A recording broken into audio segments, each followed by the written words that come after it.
confused. You feel like you're more fucked up than the lies on the evening news. Well, just step right in. We can talk about it all as friends. And if you want, we can hug and kiss and make up for the party ends. Agree or disagree, just don't unfriend me. 'Cause I'm everything you want, damn sure what you need. I won't tell no lies, back up on the facts with truth. And if you can't get down with that, you must be somebody's new.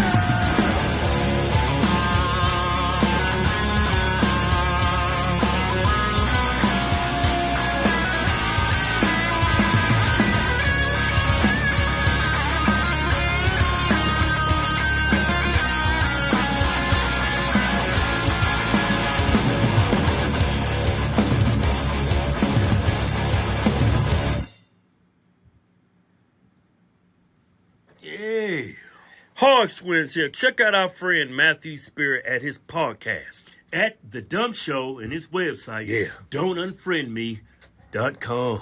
Yeah.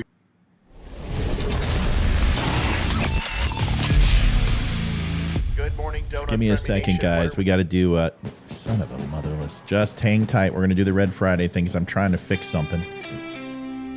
It's Red Friday. RED Friday, which stands for Remember Everyone Deployed.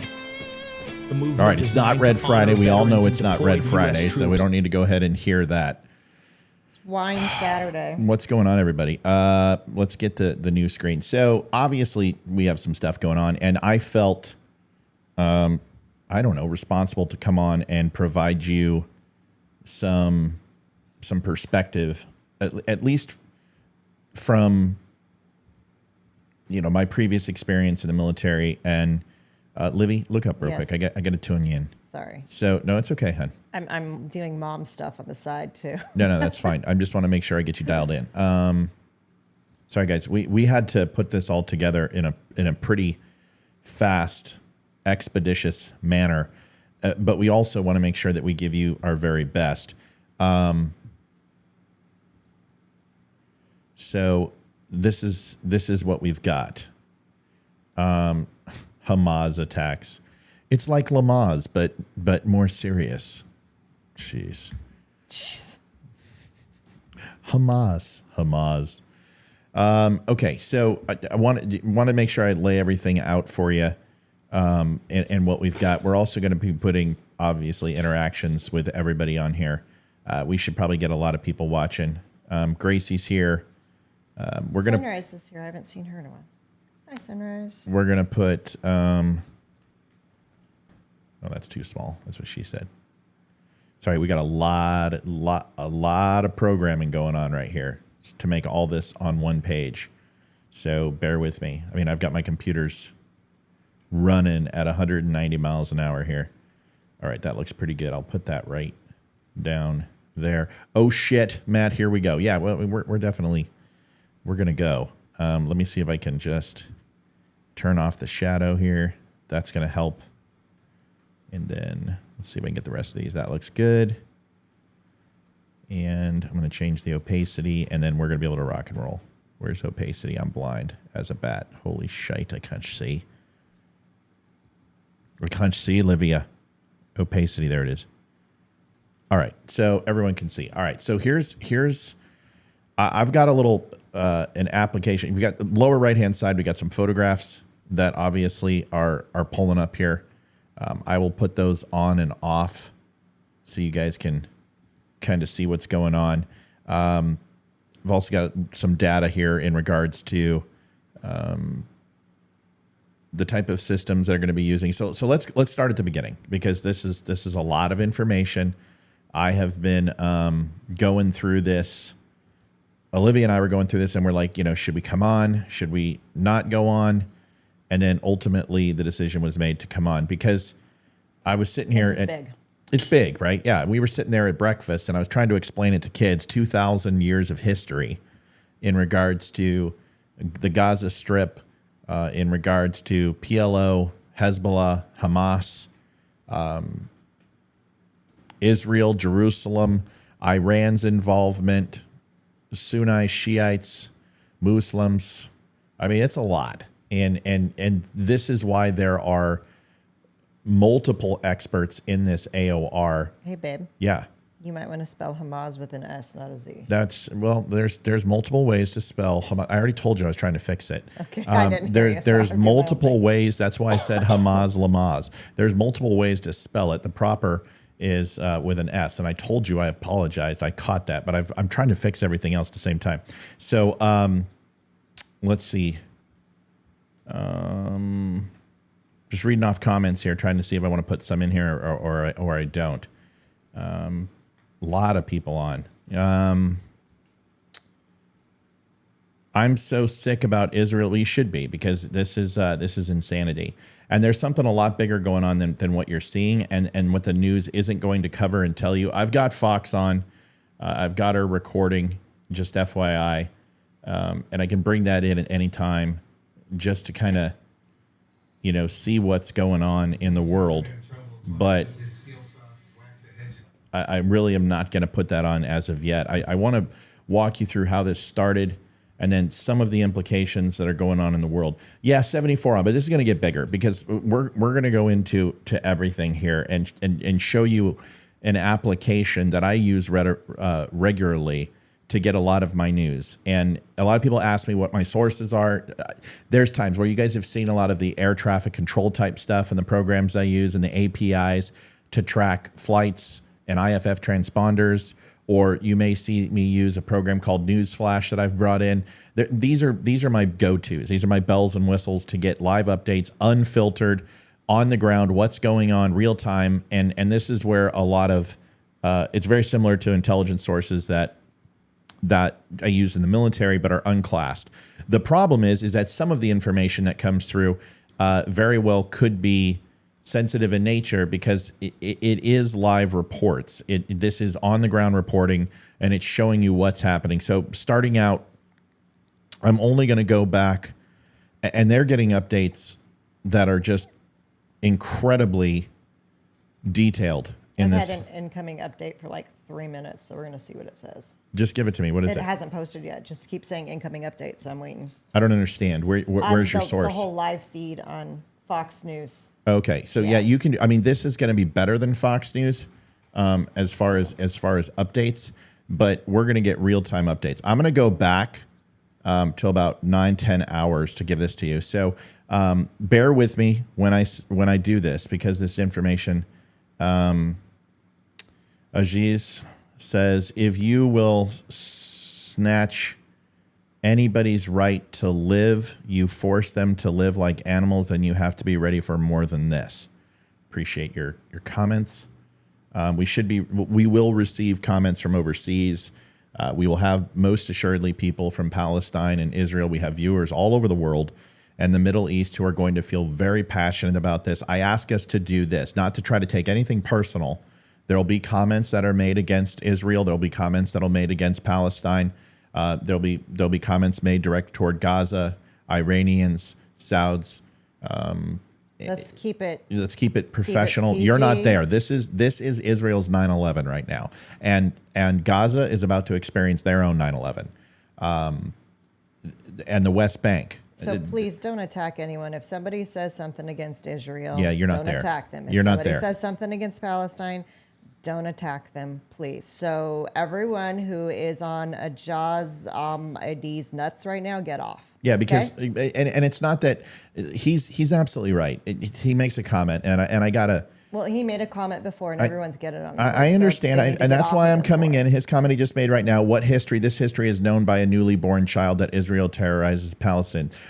Okay, so let's understand that it's very similar to people who are in England coming over and trying to teach us about American history. He is right. We are infants in world history when it comes to what's happening in Israel. Now, some of us have, from a military standpoint and a cultural standpoint, has seen both sides of this battle that's going on and been responsible in this AOR. I'm asking people just to be a little understanding that tempers are going to be hot. And this is, I didn't kind of want to come on and make this a bash fest where we're completely supporting Israel. That's why I'm using a news agency that is unbiased and is going to report multiple news sources coming from West Bank, coming from Gaza, coming from Israel, coming from even Lebanon, and you're going to see it in, even comments coming out of Egypt and Saudi Arabia. But this is an emotional topic, and I dare I say this isn't ours. This isn't our fight, so to speak. So as Americans, everyone has an opinion. I would ask anyone who's overseas to try to respect that we're trying to teach a little bit of the history and what's going on, but also respect that people get to have an opinion that they want, as long as you're respectful. If you're going to be a dick about it, you're going to go. I don't care who you are. Okay, so Catherine says, are you crazy? You want war? You want innocent people killed? Fonts see you fighting. I don't know who that's directed at. Everyone, I don't think it's an individual comment. It's not on a thread. Okay, good. Let me know if it's not directed at me, Liv. If Yes, I don't want to address. If you want to direct something at me, you're going to have to put Say at Matt, or at dummy, or at dumb, because I'm not going to address the infighting. I'm just not going to. I'm just going to ban you and kick you out of the show. So if you got something for me, you got something for Olivia. I'm sure we'll have a guest call in. I've got my feelers out. I've asked a few people to call in who know this content, and we'll see if they do. I don't know. Leroy's going to go see Bill Burr. I know he would be on. I know he would jump on with me, but unfortunately, he's going to go see Bill Burr. And honestly, if I had tickets to Bill Burr, I wouldn't be online. Israel should never been forced to give up Gaza. Okay, it's obviously opinions are going to run rampant, but we don't live there, and our brain can't comprehend what some of these countries go through. Absolutely correct, Melanie. That's probably one of the most accurate things that we can say right now. This is not Republicans and Democrats fighting. This is not us against them. Be respectful to everyone who comes on the thread, because you never know. They could teach us something. They could, share something that we don't know. So if somebody comes in and defends Palestine, leave them alone. Someone comes in and defends Israel, leave them alone. Yeah. It's Be just respectful to because everyone on the thread right now. I have friends on both sides. Okay. I've got Palestinian friends. One of my good friends, he was for 3 years, we were good friends, and no longer. And I think it has a lot to do with my opinion. Everyone knows I'm pro-Israel. I've been pro-Israel. However, I understand both sides. So we'll try to shed some light on this. I honestly respect everyone's opinion. We're just getting this is what we normally do. We normally get these comments in. We're not stalling. We're just bringing in comments from everybody. All right. Israel's foreign ministry is blaming Iran and saying they are behind it. Right. Now, this is where I'm going to bring some perspective, because, everyone can say that the United States is infant. I understand Iran. It was one of my AORs. I developed a strike package against Iran, one of the largest. If we had to take Tehran and 9 other provinces inside Iran, I think I understand their capabilities, their weapon systems, how their money flows, their infrastructure, their command and control. And I am an expert on Iran. I also understand Israel and their capabilities, and I can also tell you the weapon systems and some of the geopolitical situations when it comes to West Bank and Gaza. Am I an expert in this area? I know my shit, but am I the foremost? No, absolutely not.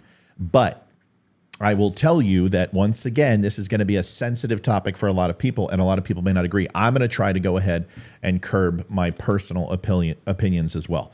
Let's get into it. In the lower right, you can see some pictures, some photographs just of what's going on. Earlier in the morning, there were some attacks. So about 10 hours ago, here are some of the comments. Israeli army spokesman. Okay, so when you do that, Liv, you got to be careful because you're interrupting the show. Sorry. No, baby, you're absolutely fine. Yes, let me know. I'm sending over Savo rounds. It's the first time I've ever done a live show. You're doing fine. You're doing great. Listen, this is what you're here for. It's okay for you. So the Khomeini, Ayatollah Khomeini, has obviously said something. It says the usurper regime is coming to an end today. The Palestinian youth and anti-oppression, anti-occupation movement in Palestine is more energetic, more alive, and more prepared than ever during the past 70 to 80 years. God willing, the movement will achieve its goals. Where did you get this source? This was on Fox News. It just popped up on the incoming update. Interesting that Khomeini used the word God. So obviously this is a political post. So it's interesting when the Iranians, when they go ahead and used specific monikers for deities, whether it be God or Allah or the Almighty or whatever. In this particular case, God has a very significant placement, is that it's talking to all of Middle East. It's not just talking to Israel. It's interesting, or talking to Iran itself. So this is obviously a political statement to be a unifying statement to the Middle East. And if you see this, the anti-Israel movement has begun in the Middle East. You have the Sauds that are firing off. Obviously, you have Egypt firing off. You have United Arab Emirates. Holy shit, Qatar, which is one of our closest Middle Eastern allies outside of Saudi Arabia and Israel, are also condoning these attacks. This is truly back to 1970s, 2006, and before those times of an anti-sentiment towards Israel. And there are not a lot of people in the Middle East condemning this, which is very, very important. And obviously, the United States has begun the process of laying this at Iran's feet. Now, I told you 3 years ago, and you all remember this. What did I say it was going to take for Joe Biden to stay in office? War. I told you this.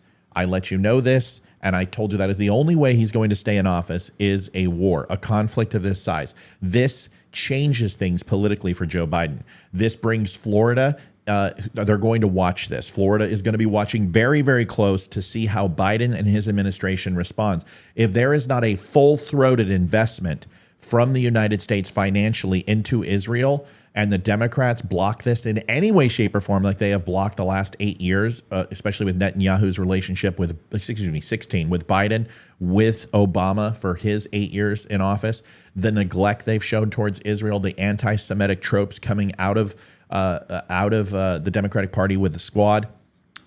Florida is going to be watching this. And this is very important how he responds. If he responds with a full-throated defense of Israel, which he's doing so far, with military aid and at least with the fervor that they've given Ukraine, this will be very good for Joe Biden. If he doesn't, this is going to put the seal in his coffin when it comes to his reelection campaign. If he fucks this up, if he does not give 100% full-throated support and financial support to Israel, he's done. So right now, the Democrats are worried about the following. Let's go ahead and rally. Let's get the Squad to shut up. Aylan Omar, Rashid Tlaib, AOC, Bowman, anybody else who is anti-Israel, which there are plenty, they need to now shut up. So that's what Jeffries is doing, number one. The Republicans are going to obviously tie this to the $6 billion that went to Iran for the hostage negotiation trade last month. But more importantly, the world view, which people are missing right now, is that this has been planned for more than just a few months. This, in my opinion, is a multi-year effort by Hamas to plan this. This strike is immense. You're talking 3,000 to 5,000 rockets. I've got some pictures of those rockets. Yeah, somebody wants to know how many rockets. If I'm not, it was what, 3,000? 3,000 is what the 3,000 is what American intelligence is reporting right now. But you're seeing from Israel 5,000, so you can give yourself a number probably around 4,000. It's in between. U.S. intelligence. But there's so much I want to talk about. There's really no way for me to go ahead and surmise this easily. So I'm going to jump around a little bit. So bear with me. The first thing we need to understand is that, one second, I gotta get this off. How did you send this to me? Oh, I see. You sent it to me by image. Good girl. Yeah, right. I took an image of it and then shared it. That was easy. Okay, yeah. So the first thing I want to go ahead and do is talk about politically, before we get into the attacks and get into the finer points. Let's talk about American politics first. Republicans are trying to lay this at Iran's feet, and they should, because this most assuredly was state-funded by Iran, like all instability in the region has done. The $6 billion that was sent for the hostage exchange and essentially the ransom money that was held, it's too soon for that money, obviously, to have an impact. But understand this. Iran supports terrorist regimes in the region. They have put money into Egypt. They have put money into Syria. They have put money into Gaza and West Bank, and they fund and support Hamas. This is a renowned fact. Iran supports the state funding of terrorism, and they are one of the sole remaining states that do that. United Arab Emirates was one. Qatar was one. Libya, Syria, we can go on and on and on. But the United States has done a good job, and especially Donald Trump, for creating these peace strategies and these peace treaties with Israel and countries in the Middle East to stop conflicts like this. The interesting thing that nobody's talking about, and which is frustrating, is the Speaker of the House removal. I believe that we will find that this attack is specifically centered as an opportune moment to attack. Now, more than likely Hamas in the past was waiting for a Jewish holiday or a ceremonial conflict anniversary in order to attack, because that's usually what they do. That's what happened in 2021. That's what happened in 2004. That's what happened in 76 and 79, is that these attacks are coordinated with ceremonial events or religious holidays. But understand, having a Speaker of the House removed the way they were is a very big deal because the financial purse strings are controlled by the House. Go ahead. Is Reuters, whatever, Reuters. Are they It doesn't matter. Go ahead and put it out there. apparently, Russia's calling for a ceasefire and has been in contact with Israel, Palestine, and Middle East Go figure. countries. So I don't know. Go figure that Putin's not going to be in the middle of this, but we all know why he's in the middle of this, because this impacts Putin's funding. So Iran is producing weapons and producing soldiers and merc groups to go in and fight with Russia. This draws attention away. This isn't good for Russia. They don't need Iran focused on this. They need to be focused on, obviously, his conflict with Ukraine. So of course he's going to get involved. A Middle Eastern conflict right now is not what he's looking for. I've stated this plenty of times, that the Middle East being stable is the best thing for Putin's conflict, because it focuses U.S. and surrounding areas focused on that conflict. So this isn't good for Putin. So of course he did that. So that makes sense. We know Iran is 100% condemning. We know Saudi Arabia is spewing off in subtle ways of not necessarily signing off on these attacks, but not necessarily condoning them. We know Qatar has now opened up and said that Israel asked for this. So this is really important to American politics, is that I don't believe that this decision to attack right now has just everything to do with the United States, but I think having a Speaker of a House not in power is a huge reason why. This limits the United States' response. They understand that the United States is somewhat hamstrung right now, because of the conflict going on. And when the purse strings are tight, that can create dissension and conflict in the U.S. government to support this from a rapidity sense. So I think if we're talking about the alacrity of the House responding, I think we'll move forward with the Speaker very, very quickly, and you'll see very little resistance from the Democrats, as long as it is somebody like Steve Scalise, and then ultimately we'll start making some choices. But I would anticipate now to see Republicans be pro-funding for this, and to watch and see what the Democrats do. If the Democrats blink politically, it's going to hurt them tremendously in 2024. So we'll see. What else do we got? Nothing yet as of right now. A former basketball player speaking out. Okay, I don't care about that.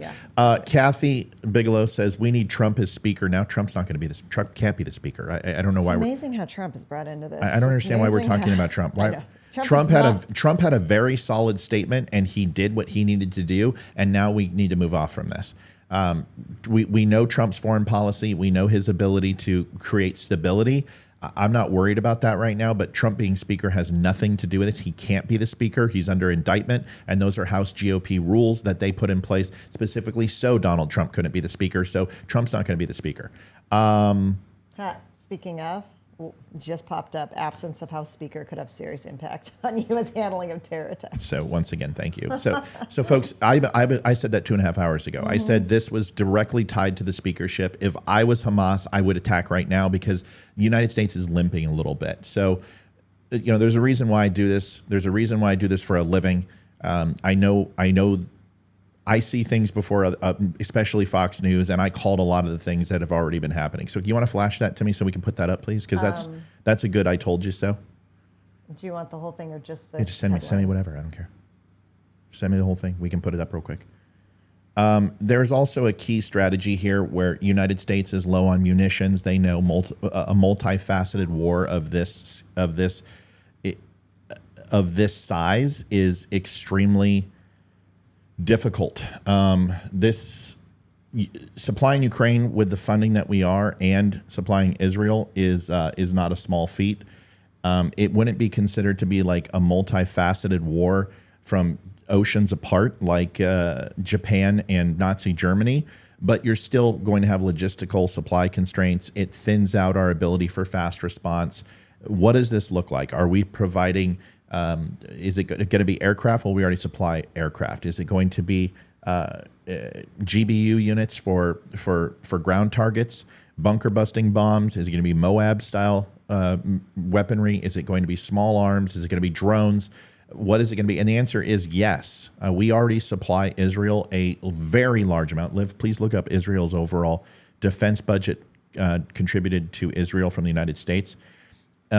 It's in the hundreds of millions. I know that for a fact. But we need to look at what is it just more of the same, or specifically is it more focused on Iron Dome, which is the 158 billion. 158 billion, right? So hundreds upon hundreds of millions of dollars. Sorry that I said millions. So 158 billion dollars annually we give Israel, which makes up like a seventh of our overall budget. So we already give them a shit ton of money. So is it weaponry? Probably not. It's going to be more logistical. It's going to be special forces unit. It's going to be intelligence on the ground. It's going to be satellite tasking. It's going to be drone type strikes. They're probably going to start putting up some Predators, a lot of Predators that will be U.S. ran, and to hit Hamas in the Strip and West Bank. Now, Hamas is talking about expanding the strikes and have just called for it. Hamas leader has just called for expansion into the West Bank, continued strikes in the Gaza, the northern part of Israel, closer to Jerusalem, and then also in coming from South Lebanon area. So they're calling for in Syria. So you're hearing Hamas basically say this is a full-on attack into Israel and specifically into Jerusalem. If they go into Jerusalem, Israel is going to take the gloves off like you've never seen. Israel, I'll show you, has already increased the amount of strikes that they're doing. They have taken the gloves off. But if you strike Jerusalem, you're talking about Israel has no problem. I was trying to explain to my kids that I threw a little toothpick at my son threw a toothpick at me, and I said, I'm going to go get my shotgun. Right. So that's the response that you would get is, 3,000, 5,000 rockets by Hamas going into Israel. Israel will raise the bar. They have, random 70 rockets launched, and they strike a major populace inside Palestine. You're going to see a response of epic proportions from them. But like I said, at least 100 dead. Israel Prime Minister Netanyahu declares war. After strike. Where's almost that? 500 in hospitals. This is the piece on the absence of House Speaker could have a serious impact. This is what I just said. This was not released, obviously, until just recently. I go figure that you're hearing things that I'm going to see, because a lot of the intelligence analysts are going to come out of the woodwork, the people who are on the payroll by Fox, and they're going to give you their opinions. And I'm not surprised that they're very similar to my own. But if I was Hamas, this is exactly when I would strike. This is a perfect opportune time because it will create slowdown with monies going into Israel. This is being touted by a lot of people as Israel's 9/11. I would say, in the very least, it's very similar to that. Let's listen to this clip. One second. I'm going to send it on over to the app. Obviously, when you have Israel calling out reservists and by the thousands, tens of thousands, it's getting ready for something, and something that could last a while. What do you think? Capability Israel. Their retaliation, overwhelming Israel is no mistake. Yeah, Neil, here you go. Let's be clear and let's make no mistake. This is an Iranian-backed, full-on assault and war against Israel. Israel is not just going to need to strike back. They are going to have to overwhelmingly eliminate Hamas's capability to do this again, and not. So what he's saying specifically is talking about command and control. So they are going to have to hit command and control.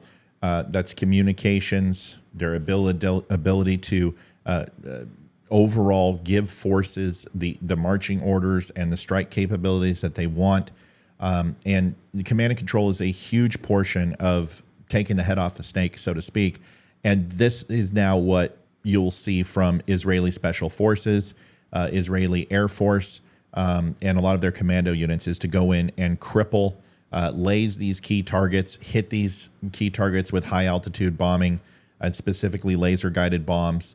A lot of the pray and spray that Israel isn't concerned about is laying down, cluster bombs, GBU bombs that kill indiscriminately and large portions. You'll see a tower that I'll show you being dropped by Israeli military IDF, which is Israeli Defense Force, and hitting these targets.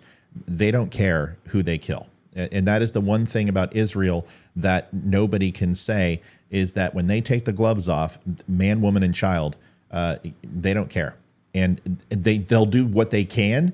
But if you hit Israel, you are going to get slapped in the mouth. And it doesn't matter if you build around civilian targets or not. They just don't give a shit. And they can't afford to. It's them against the entire frickin' Middle East. And now the world, when it comes to Russia, when it comes to China, when it comes to South Africa, and when it comes to Iran, you're going to have to look at this access of resistance when it comes to the financial system. These countries have broken off of the American dollar. They're stepping away from OPEC. They're establishing their own currency, their own world currency. There is a definite split from the United States from an economic standpoint, and certainly from a military standpoint, geopolitical standpoint. That was done long ago. So what he's saying is what I said earlier, is in regards to the weakness that the United States has in regards to the House right now, the House Speaker. This is a very much tied to that and the time that was decided to attack. And I think military intelligence will tell us that within the hour. So Focus someone on YouTube, their retaliation Hold on on. Go. Someone on YouTube said that on Wednesday, one of their bases went on lockdown and people were called up. Yeah, I so heard. I'm pretty yeah. sure that Intel knew something. Well, that's the problem, is that American intelligence, everyone right now is calling this an intelligence failure. You have to understand is that I got word of that from a viewer that a base in the Middle East was on, and I don't say certain things because I don't talk about troop movements. I don't talk about if I get wind of a team being active. I don't do any of that shit. I don't talk about that stuff. But to say that the United States, to say that the world didn't have any idea, and understand this, Israel is also renowned for knowing something's coming and not necessarily doing anything about it. You have to understand that this is thousands of years of history here between in the Middle East, and the Israelis have been a target, and they have reacted in ways where you can question the efficacy of how they do things. But Israel has received intelligence before and not necessarily acted on it proactively. But they also get intelligence that they also react proactively on and almost overreact. Now, here's the thing. Iran is very, very close to collecting enough fission material to create a nuclear bomb. We understand this. Their enrichment program has been fast forwarded by a weak United States response. Israel is looking for a reason to hit these targets.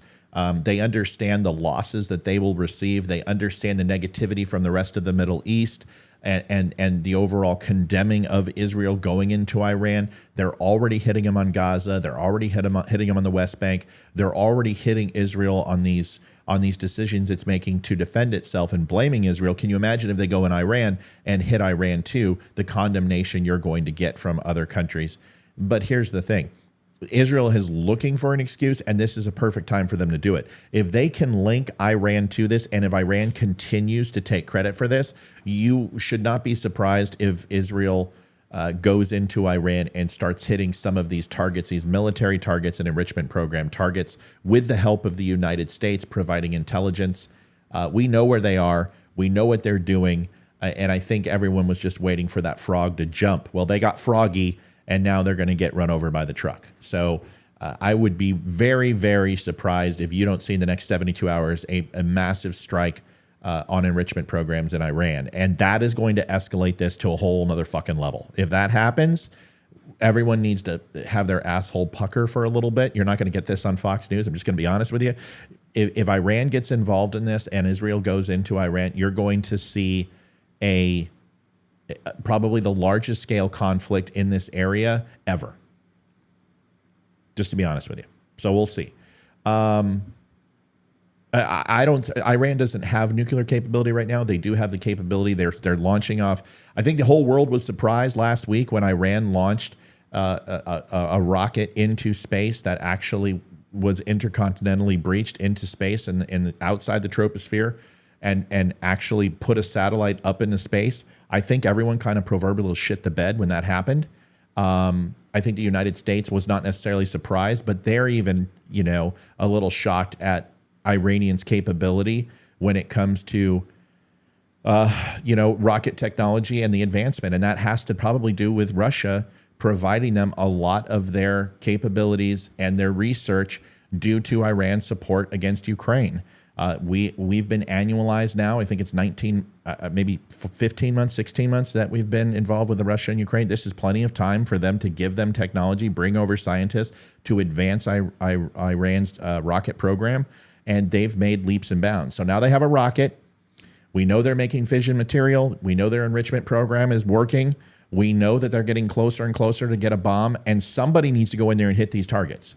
I'm telling you right now, Iran with a bomb is not a good thing. Then you got Putin up north who's talking about if there's a hit on Russian soil, the whole world's going to melt down. We need to take out Iran's nuclear program. The problem is if the Israelis do this, it's going to create a shitstorm of epic proportion. But also remember what I said is the only way that Joe Biden is going to be reelected as president of the United States is with a war. Remember my words. Mark, I told you this 3 years ago. Livia? Yes. You can go back and look at the shows. I've said it 100 times. Go back and look at the Afghanistan pullout with Joe Biden. I said it there. Go back and look at Joe's favorabilities in his first 90 days and all the executive orders he put through. Mock me. I told you that this was the only way is war. And this is the Potomac two-step shuffle on this. All right, I'm all over the place. Let's finish this video, and then we'll bring on some more. Because that's just the proxy for Iran. They are also going to have to hit back inside of Iran. The supreme leader of Iran has repeatedly and openly talked about surrounding Israel with a ring of fire. Chris Tahimi says, Iran has never attacked any nation ever. You're a fool. You're a fool because you can go ahead and hide behind that statement and say Iran has never attacked because they do it by proxy through terrorist organizations. So you don't know what you're talking about. It's a foolish statement. It's one that you can't back up. You don't believe, and you can say it because it's nuanced, right? So factually, you may be correct that Iran has not invaded a country. Iran has not blatantly called and declared war against another country. But if you are going to pretend that Iran and Iraq did not have a conflict, if you're going to pretend that Hezbollah, that Hamas is not funded by Iranian dollars, if you're going to say that Gaddafi was not funded by Iranian dollars, if you're going to say that Iranian money isn't going into Russia right now with Mercs, if they're not supporting in Syria, if they weren't supporting terrorism in Crimea, you're absolutely incorrect. And if you would like to come on live on the show and have that debate, I'll be more than happy to have it with you, because you're wrong. Show him the link. It's right down there in the bottom. You can see it. Scroll. Dial into the show. I'd love to have a conversation with you. It's going to be a 30-second conversation, but I'd still love to have it with you. Words of terrorists and of rockets to use at a time of his choosing, the supreme leader of Iran's choosing, to eliminate Israel. Now, a lot of people are asking why now. I do think this has a lot to do in terms of timing with the Saudi-Israel talks and using Hamas to spoil those talks, because they would build on the Abraham Accords and they would be transformative for the region. But this is an all-out war, Neil, and the United States needs to be very clear that we 100% have Israel's back. The statement that came out of the embassy, the U.S. embassy this morning, was despicable. That called on Israel to not. Now, if you guys don't know who Mike Waltz is, Mike Waltz is a extremely intelligent and renowned geopolitical analyst, special forces, Green Beret. This guy knows what the hell he's talking about. He worked in Spec Ops and has an intelligence background. And there's really not much of a surprise that we're saying the same thing here. His comments that it absolutely, may not have been decided and predicated upon the speaker being moved, obviously, and ousted by Kevin McCarthy out. But I'm telling you, Kevin McCarthy in the House as Speaker with his finger on the purse strings could immediately authorize, with very little resistance, money to Israel. Him out, it's going to create, like, the United States is going to have to solve the speaker issue. And this is where Steve Scalise is probably going to get the speakership and not Jim Jordan, because of the contention that Jim Jordan getting in would ultimately create. I think Democrats would rally around Steve Scalise, even though they want Hakeem Jeffries. It's never going to happen. I think because of this, it's still going to take time to get the speaker in, and that's going to create even more lag time for Israel to get what they need. Now, understand, if they're receiving their $156 billion annually, that's fine. But now that they're using these weapon systems, now that the Iron Dome is literally firing 24 hours around the clock to intercept mortar rounds, to intercept rockets, to intercept M75s and 302s and Grads, all of these missile systems that are coming in, and the Qassam, that is going to cost money. The Iron Dome per shot, I think we've talked about it before. Olivia, can you look up how much does each shot of the Iron Dome in Israel cost? And I think Leroy and I talked about this one time. I don't think it's $1 million, but it's a lot. It's a lot. I want to say at least $300,000 per. 20,000 to 100,000 each, depending on whose numbers are being quoted. Okay, so $20,000 to $100,000 per volley, and those volleys usually have redundancies of 3 to 5. So, like I said, about $300,000 to fire off the Iron Dome at one solitary incoming projectile. That's a lot of money. And you times that by 3 to 5,000 rockets. Let's just go ahead and say it's 4,000 at a 3 to 5 volley burst. Now you do the math. I mean, right there alone this morning, you're talking how many. We're in the billions. Liv, times 4,000 times 300,000. 4,000? Yeah. Times 300,000. 1.2 E9. What does that mean? I don't even know. So this is what I'm trying to explain to you, is that the cost of this is going to be, E9 would be 9 zeros. Okay.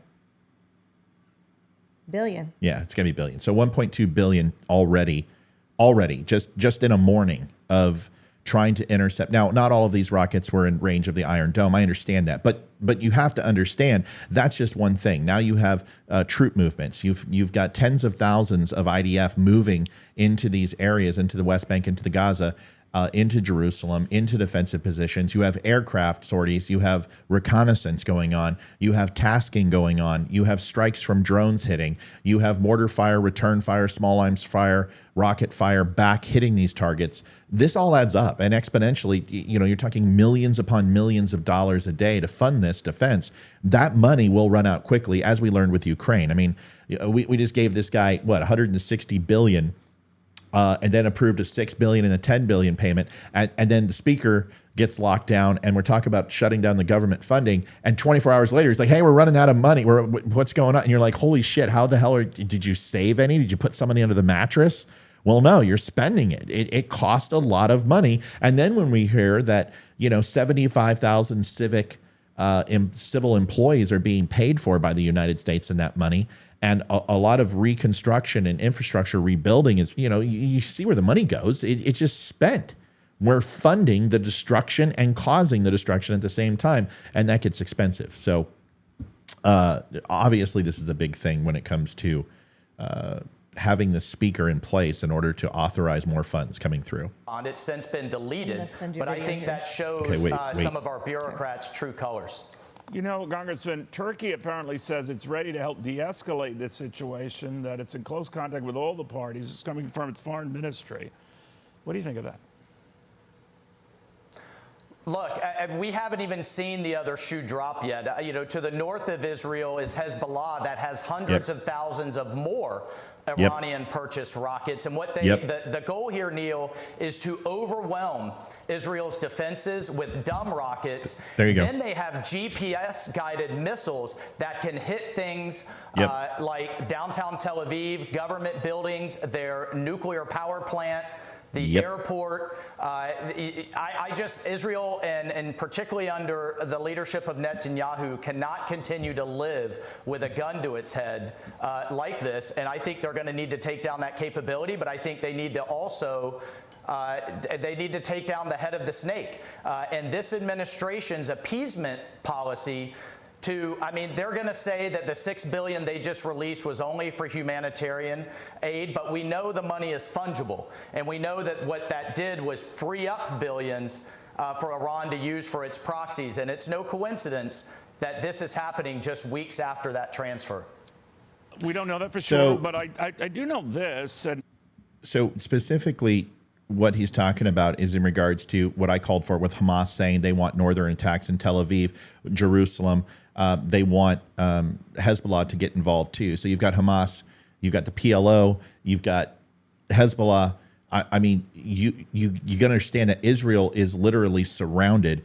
A lot of people are saying that Israel prompted this attack. Okay, you need to slow your roll.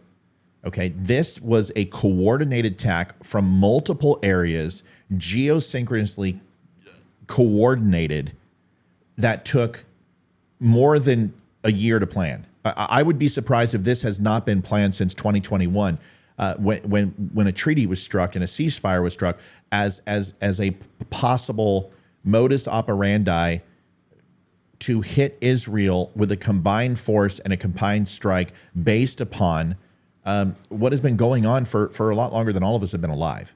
I mean, it's just thousands of years in the making. And when you try to jump in and understand this, where Yazan is talking right now, and I have to agree with him on a lot of things, is Israel is not innocent in all of this.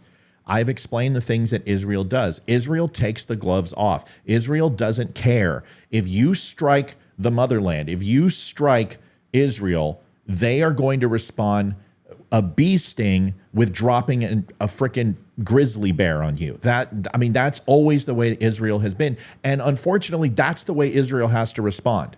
They have to respond so overly aggressive because they are literally surrounded by countries that have no problem with them being obliterated from the face of the map. So, you can sit here and say, yeah, Israel does this, or Israel pushes into Gaza, or Israel strikes Gaza all the time. Well, when you literally have terrorist groups and Hamas building next to civilian targets that are launching rockets into Israel, what do you expect them to do? This isn't like it's a nation state. It's not like they can go after Yemen or go after Qatar or go after Egypt. You have Gaza, you have West Bank, you have Syria, you have Lebanon, and then you can move down into Libya if you want to, and you can the overall influence of terrorist groups inside this area is that there is no nation state to go after. This is why terrorism is such a bitch, is that there's no head to cut off. There's no command and control. It's several thousand cells and groups that do this. So I understand what people are saying with Israel, and they how can you defend Israel? They indiscriminately, strike these areas and civilian targets. Well, yeah, that's how this works. The Hamas terrorists were going into, when they got into Israel, they were going house to house and just slaughtering the people that were there. Yeah, and Babies, children, women, and then they took hostages too. They have IDF hostages. And don't sit here and tell me that this is news media. I'm sorry, Libby, go ahead. I'm pumped up. So, anyone who says that Israel, you're a great student of military their history attack as well, is over the top, it's not. They retaliated, and they retaliated in kind. So also, there's a video. Apparently, the Hamas, they were paragliding into Israel, and there's a video of it. That's standard. Yeah, I'll love to see it. Hamas uses paragliders, uses rudimentary style weapons to do these type of attacks. Let me just link this real quick. Send it to me. Go ahead. Yazan says, Mike Blankman, you have seen what they want to show you on the news, but the fact is Israel always started the attack. That's not true. and even most of the people live there that called it many times that they are against any attack on Gaza. They should make peace and live together. You know, Yazan, that's easy to say. You can say, well, Israel should just make peace, right? But when you have contested areas where they don't recognize Jerusalem as the nation capital of Israel, that they want a dual capital, where they don't recognize the claim to Gaza, where they don't recognize West Bank, they don't recognize Israel's right to their own land. You've got an argument here that is multifaceted, where it's impossible for you to say who went ahead and struck first, who's the one that struck the first blow, because this goes back so much further than modern day times. And as far as using Western media, that's not true. I've already showed you the program I'm using. In fact, we'll just go ahead and look at it, which has real first-hand accounts from all over. That are on the ground, military movements, strike capabilities, statements coming out from all sorts of government officials from all sides. You have Iran talking here. You have Syria who's chiming in. You have Qatar chiming in, UAE, Egypt, Libya. This is not just Fox News or CNN. So I take a little umbrage with you saying that, because if you listen to this broadcast, these aren't Western talking points. I'm getting ahead of what the West is saying. I'm getting ahead of what Fox News is saying. And everything that I've said thus far just started circulating. So either I'm full of shit or they are, but at least my particular shit is I shat first, I guess is the way I can say it. Then why don't they give them the rights to live and work and travel like Israeli citizens? Because every time they open up anything with it, attacks happen. They've opened up the freaking Capitol how many times, and then it gets bombed? You saw college campuses get bombed, bars get bombed, military headquarters get bombed, civilian targets get bombed. The terrorism doesn't stop. So let me ask you the question. Why don't you see these states that actually house these terrorists, hunt them down and kill them? Why don't they take out PLO? Why don't they take out Hamas? Why don't they take out Hezbollah? Because they condone what's happening. So just like that yokel that said, well, Iran has never attacked a nation. Yeah, but they support fucking terrorism. So it's easy to, it's like the United States. Oh, we're not involved in Ukraine. We're not killing people. Yeah, but you're supplying them $150 billion of American equipment to kill people. You are. So if you do proxy war or you go ahead and fund terrorism, you're still doing the same thing. That's like Saudi Arabia saying, oh, well, you know, just because some of those attackers, 17 of them were Sauds, doesn't mean Saudi's involved. Bullshit, it doesn't. And you bastards knew that. You guys had them on watch list. You guys knew they were over here. You know the frickin' money transfers that took place. Saudi Arabia knew it, and they didn't do anything about it. So don't tell me Iran isn't complicit. Don't tell me Lebanon is not complicit. Give me a break. It can't just be all Israel, right? I can understand the tumultuous relationship that happens in the Middle East. And I understand Israel. I've already said they overreact. I already said that they respond in a way that makes the people hate them outside of their country. But what do you want them to do? Tell me what you want.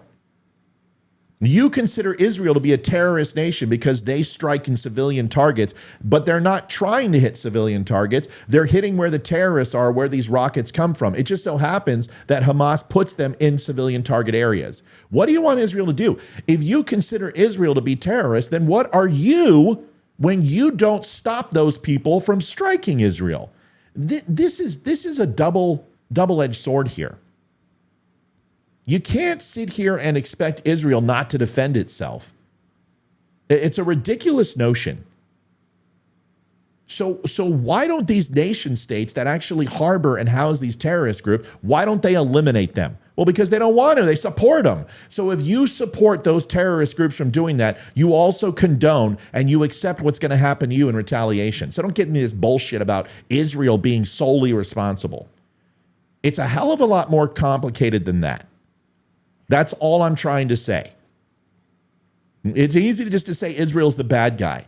But when you literally have the entire Middle East want to see your destruction, it's kind of hard for you not to say that they're the freaking bully on the block. The reason why the Islamic nations do not like Israel is because they have nuclear capability and they know they can't fucking destroy Israel. That's why. They know Israel has the nukes. and they would have wiped them out a long time ago if it wasn't for it from 1976. So the best thing that we could have done is give them A4 Skyhawks and give them nuclear capability to drop them, because it deterred people from fucking with Israel after that. So what do? These small-time groups that are terrorist nations, they run proxy, and they don't take these groups out, and they force Israel to defend themselves, which ultimately results in the civilian casualties and non-military targets getting hit. What do you want? You can't have it both ways. Either it's terrorism when Israel does it and also terrorists when these other nation states support terrorism, or it's not. You pick. But you can't have it both ways. And I'm not taking sides. I'm just telling you how it is. So for anyone on the threads right now that's listening, I know there's somebody from Jordan in here. We've got people that are supporting Palestine, supporting Israel. I mean, there's a lot of heated topics right now. Yeah. A lot of heated discussions. Just think about 9/11 and how people from Canada and the UK and other countries were coming in and interjecting their opinions on how you're supposed to feel because of 9/11. This is your country. That is their country. That is their fight. That is what they have been taught since they were born from their families. Right. Don't try and interject your opinions on them. It's just going to piss them off. So anyone who is making comments that they support the Palestinians, the Palestinian people, leave them alone. Stop attacking them. You don't have to agree with them, because I don't, but it doesn't mean you have to attack them unless they are making derogatory comments. That's correct. And saying that people should, die and blah, blah, blah, blah, blah. Leave them alone. Just let them have their opinion. They have a right. Opinion, please. And a lot of these people are moderators that are attacking. And I understand that we love you guys and you defend us to the end. And anyone that you think is negative in the chats, you guys jump on them. And that's great for a normal night. Not this tonight. Is not normal. Yeah, moderators Leave need to them- stop. If I haven't seen alone. it. If that's happening, I'm asking the moderators. It was the first one, the first guy who came on, and of course, and it's before we said anything, and it's normal because any negativity they automatically jump on him, and that's cool. But right now it's up to 212 people. We are getting a lot of people from overseas on. I'm seeing a lot of. It's more than 212. We're at I'm seeing a lot of Middle 246. Eastern names. I'm seeing a lot of Okay, conversations. mom. Just- You've done the mom thing. Okay. They understand. They don't need to hear it 14 times like it's the kids. They get it. They're adults. Shut the fuck up. Treat each other with respect. Okay, you fuckers. There. See, I just did it. Good job, mom. Well done. This is how moms and dads parent. Man, moms are so different than dads. Chris Tahini says, okay, so Chris, listen, bro, adding LOL to your statements, it makes you look juvenile, okay? It's hard for me to take you seriously. I understand your points you're making. I understand your points of dissension, and I'm respecting you enough to put them. Can you please not put LOL? Because if you're literally laughing over these comments, then your sense of humor is a little bit on the border of narcissistic and very fucking weird, because there's nothing funny about this. There's nothing funny about people not understanding. There's some people who don't understand what you're saying. So your job should be to educate them, and I'm giving you a platform to do that. Try to do it without being Katy fucking Perry, okay? Lots of laughs, but it's okay for the West to supply Ukraine and weapons to kill Russians. No? Nobody? Has anyone? Nope. I haven't said that. Who's saying that? Who said that? Because I don't actually condone I don't condone proxy wars at all. If the United States wants to get involved in subverting Russian forces from doing what they're doing, then the United States should put boots in the ground and get involved, which I completely don't agree with either. So I don't know what you're talking about. I think the United States has enough. We have enough veterans. We have enough homeless. We have enough people who can't eat. We should be focused on ourselves, I think. I don't think we need to get involved in this. I think we should, but I'll tell you what, I absolutely think Ukraine, if you're going to compare Ukraine and Israel from a geopolitical sense, I think you're so far fucking off base, I don't even know how to even answer your question. If you're going to compare Ukraine and what Ukraine's going through versus what Israel has gone through over 2,000 years of persecution, you have no idea what semblance and what comparative contrast from a realistic standpoint means. Because there is no fucking way that you compare Ukraine and Israel. The amount, you literally have the entire NATO alliance backing up Ukraine. If Putin farts, The entire NATO alliance is ready to just to fucking pop off on Putin.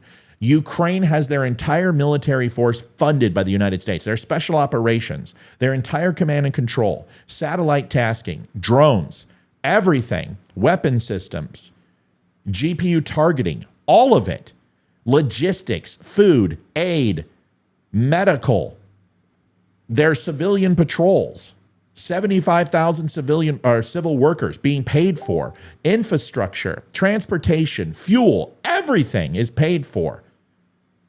And then you have Israel, who is surrounded, and the only escape if anyone decides to invade is the water. Water. That's it. They better learn to swim. For you to compare Israel and Ukraine, it's a myopic thought process, and it's not comparable. It's my God, it's not the same ballpark. Hell, it's not even the same sport. You're mixing golf and hockey. It's not the same thing. But, LOL. What else? Melanie on YouTube wants to know what you think Haley will come out and say on this. I think Haley's going to show a full-throated support of Israel. Now, I know what Pakistan's going to say, and I know what India's going to say. Which whatever Pakistan says, India will say the opposite, and whatever India says, Pakistan will say the opposite. So you flip a coin. More than likely, Pakistan is going to condemn Israel, and India will show inadvertent support. But they got to be careful too, because there's a lot of Muslims in India. But here's what it comes down to: Nikki Haley is going to show a full-throated support of Israel, no doubt. Fund them, give them whatever they want, support them from a national standpoint.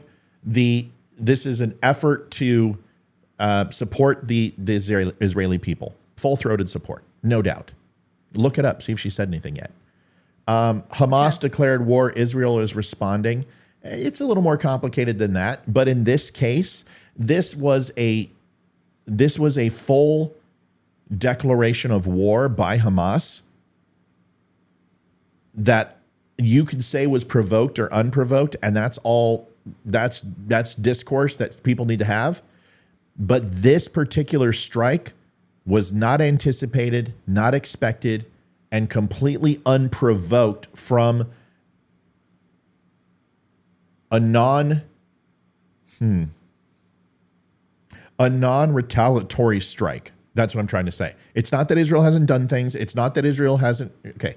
But this one, can you please link to me how you believe that a strike that took at least a year to prepare for, to fund, and to plan is retaliatory? Just let me know. All right. Nikki Haley came out. See? She said, told you. Do you have the link? It's on my phone. I guess Okay, you read it. You read it. Okay, it says Hamas is a bloodthirsty terrorist organization backed by Iran and determined to kill as many innocent lives as possible. The reports out of Israel are horrific, with a stunning number of dead and wounded, and should be universally condemned.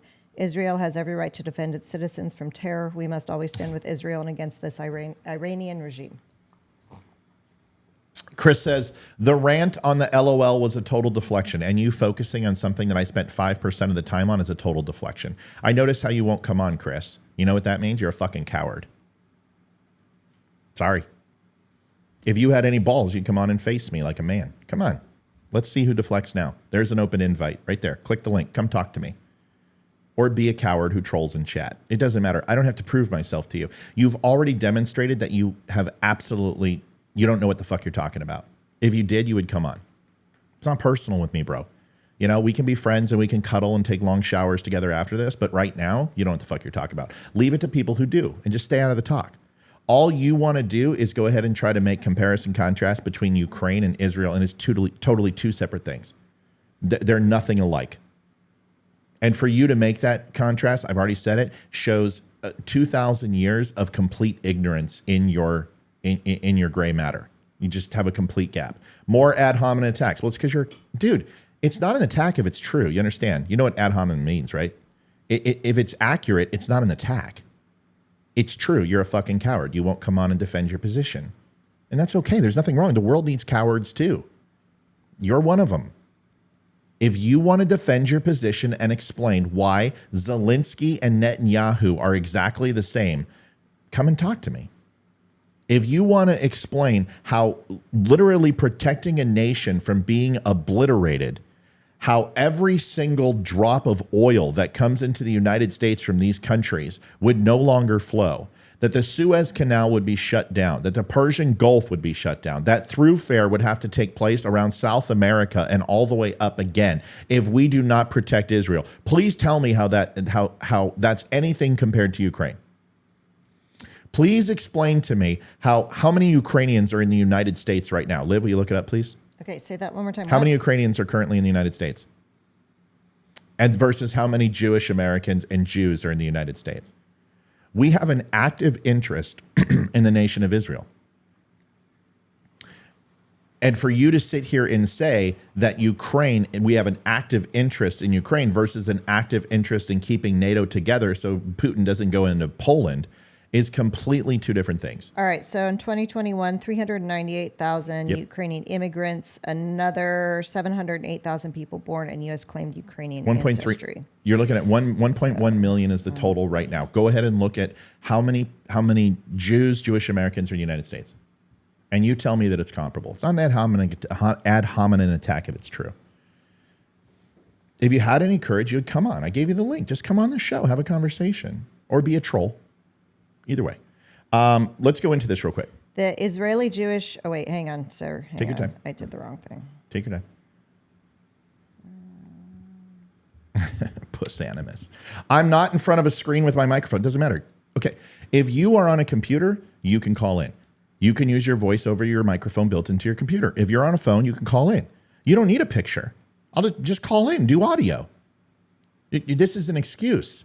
Do you want to know what it's like? It's like Vivek Ramaswamy going outside the other day, and he had that heckler, and he walked out, and he put his hand in his hand and said, "Hey, why don't you come on in? We'll have a debate together." You know what the kid said? I'm not ready. I don't have my notes, or I'm not. I don't want to get on camera. It's just an excuse it's what cowards say. You walked in here and you started acting all badass, and then you pussed out when I called you out. So if you weren't ready to come on and defend your points, then why are you talking this shit? If I'm just going to deflect what you're saying, why don't you come in here and back it up? Do you see the dilemma? So you came to a fight with nothing but a bunch of hot air. All right. So and when the blows started swinging, you just, I'm just here to observe. No.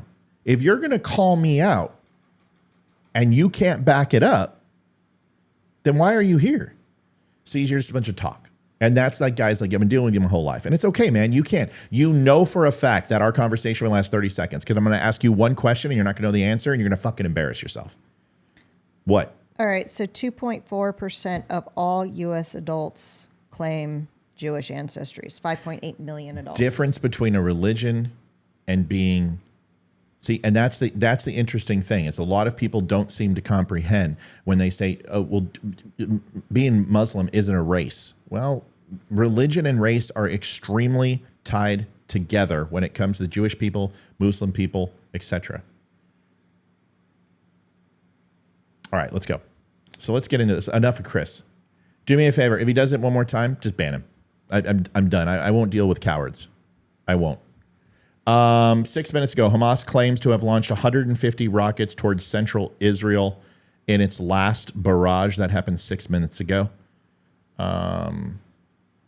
MDA says its medics are scanning following reports of rocket impacts in Rishon LeZion, Bat Yam, and Tel Aviv.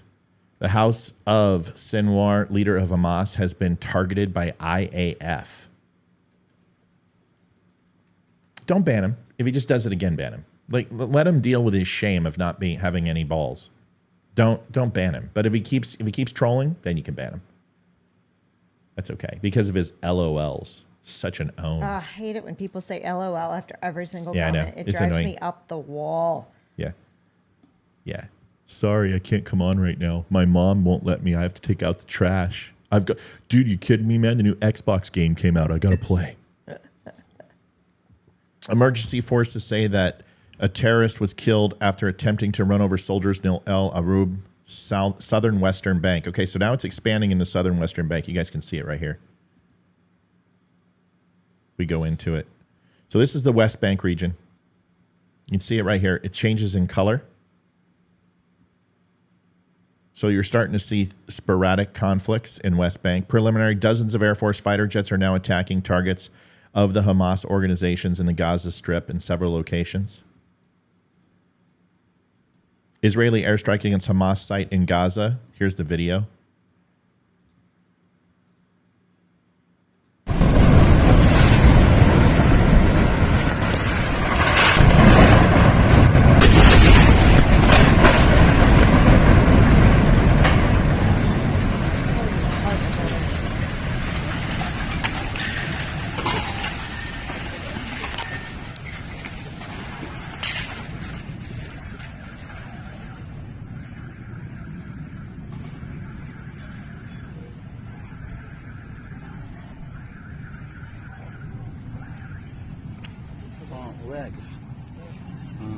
That building's not done. You're not going to hit it with that much munition unless you're going to hit it again. So let's wait for it.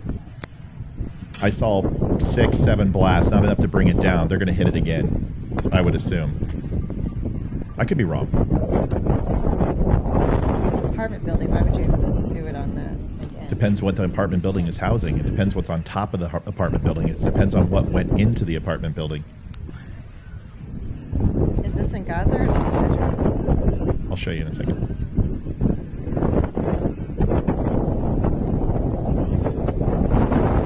It's a Hamas site in Gaza. I'll be shocked if that thing didn't come down.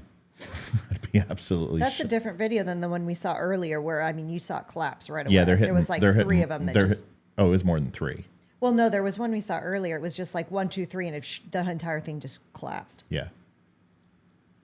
Let's see. Emergency forces say that a terrorist did that. Hamas claims to have launched. We got the 150 rockets. Multiple fires burning near the Gaza border. Wow, look at that. Look at that. That's all over the place. Look, these are all cities. Look at these fires burning. Wow. And it's nighttime now there. I think they're 7 hours ahead. Oh of yeah, us, so it's 9:30 100% nighttime. It's 100% nighttime right now. Which makes you wonder: are they going to do more at night when people are sleeping and stuff? Well, it just well, you got to understand they launched. Okay, so rockets. Here, let's go into this real quick. So quick little. So the Hamas rockets that are hitting the Israeli population. This is them. So you got a couple of things. One is that you have the smaller warheads, which are the Qassam. These range are 17.7 kilometers. Okay, so fairly short range missiles, and you can see the range of where they cover with these outer rings firing from Gaza. Okay, so if you're talking about Jerusalem and Tel Aviv, it's M75 up to M302s. M302s can hit northern Israel. M302s are much larger, 144 kilograms, a lot more propulsion, a little bit slower, but longer range. The M75 is faster, it's 60 kilograms, but its range is cut in half from the 302. So it gives up speed for overall propensity of destruction. The Grad is 45 kilograms, 48 kilometers. Those are short range, and those are usually what you see the Iron Dome hitting, unless you'll see these smaller ancillary explosions coming, which are more pray and spray for the smaller missiles. But Iron Dome is extremely good at hitting larger type missiles. It's not the best designed for smaller, faster, quicker missiles. And then the Qassam is, like I said, 9 kilograms and 17 kilometer range. So a lot of this stuff is pray and spray, but now the way they used to work is the smaller ones would be done by radio guys. They would have guys in trucks. They would be on flatbeds with binoculars. They would send in probing missiles that were essentially there for range, to verify range to target. And then they would dial it in, and then they would fire the live rounds. Now, what they were talking about northern Israel is that a lot of these initial probes are dummy missiles to get the Iron Dome to fire. And when it obviously slows down or it gets into a rephase, they'll fire in the heavier, more destructive type salvos of rockets coming in. So you're absolutely right. You're going to see these forces that are still remaining or haven't been utilized yet re-strategize where they are and synchronize an attack. Now, understand Israel's hitting command and control targets. They're hitting areas that were reported to fire. That's visual intel. Communications and electronic intelligence will come up with these targets. They also have a way to reverse engineer where it was fired from based upon where it hit and the angle it came in with forensics. There's multiple ways for Israel to identify where these strikes came from. So a lot of those initial targets are being hit or were hit already. Now remaining units will move, re-strategize where they want to be, synchronize and start attacking again if this is the way it is. But you're starting to see more call-outs from different parts to create more confusion. They're now hitting West Bank targets because West Bank's getting involved. Northern Israel is getting involved. It's just a matter of time before you'll see Lebanon get involved and you'll see it expand. So yeah, nighttime targets, it's an opportune time because the cover of darkness provides anonymity. Anything else you got going on right now, Liv? The cures just never cease to amaze me. Oh, what are they saying now? That building right there that just got bombed, it imploded. Sorry, people say it's imploding. Okay, It's can an I inside job. explain? Seriously, people. Okay, so to the cures who don't understand God. ordnance, those are laser guided bombs. Okay, GBU bombs. Mike Blankman will tell you if Leroy is on here and tell you, and those bombs are specifically designed to go through and reinforce multiple floors of buildings and explode at the foundation and the base, which weakens the overall structural integrity. Okay. So if you're going to say, well, it was all blown up in the ground floor, yeah, that's correct, because those bombs specifically are dropped from an angle and above, and they use their own inertia to go in and to obviously make course correction based on laser guided targeting, which can be done from a drone, can be done from an F-18, can be done with a LARP pod with a team. It's not done by any type of targeting or anybody on ground.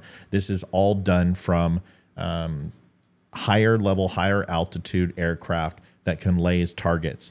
They use that technology that I showed you with visuals, with human intelligence, with electronic intelligence, where they use overall forensic to backtrack these missiles, satellite photographs, high altitude reconnaissance drones that are taking constant photographs to see where the rocket bloom and the rocket signature is launched, and then they go ahead and retroactively hit the target, or excuse me, proactively hit the target. So for you to sit here and say that it was a controlled demolition, yes, the 9/11 attackers wired that building just for you, and they just did a controlled explosion, and yes, that happened. You're absolutely right. That's building 8. So you're right. Fucking cures. Ceases to amaze me. Hey, if anyone's on Rumble, start chatting. I'm not getting anything. There's Well, like I don't know. How many people do we nothing. have on Rumble? 52. Well, we've got 300 people on right now. So it's like there's a ton of people on Rumble. Maybe they're and just it's they're just so enamored with your pink hat that just Houston Astros are playing tonight. 4:45 tonight. So Go Astros.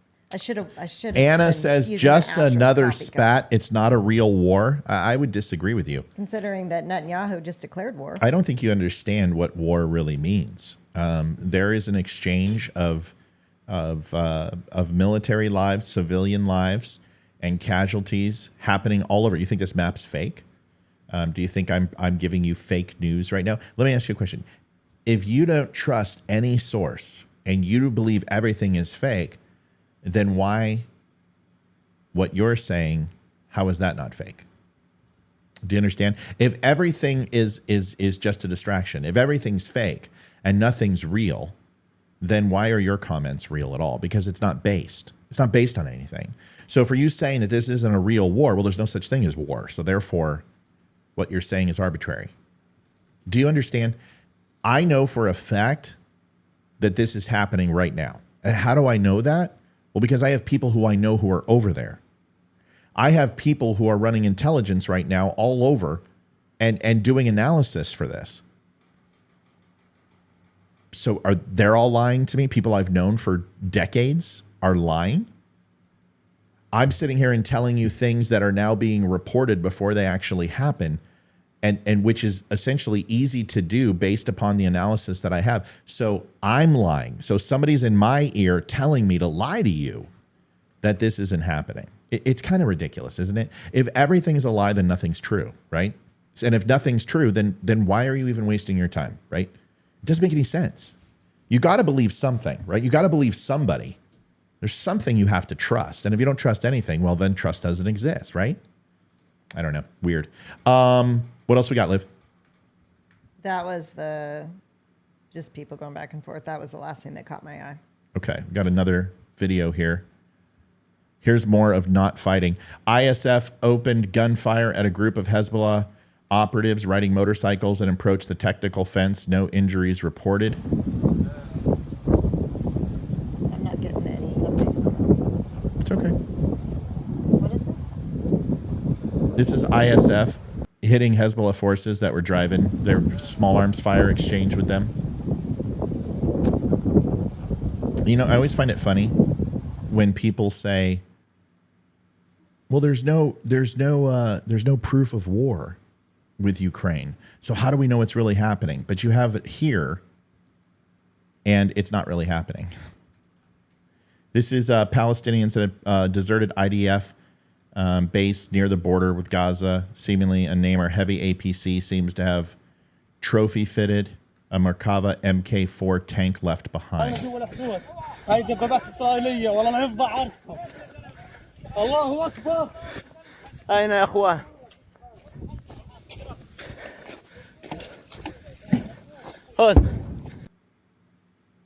Interesting. Just a lot of information coming through. The resistance bases position and plans on the worst possibilities in the scenario of enemy's ground entry into Gaza will be our best scenarios resolving the conflict with them. Mass men fired a gun and threw stones at mob fighters in Shafat refugee camp. Fighters returned fire and 2 suspects were hit. Militants arrested in fighting in the south area brought to a police station in Netvat.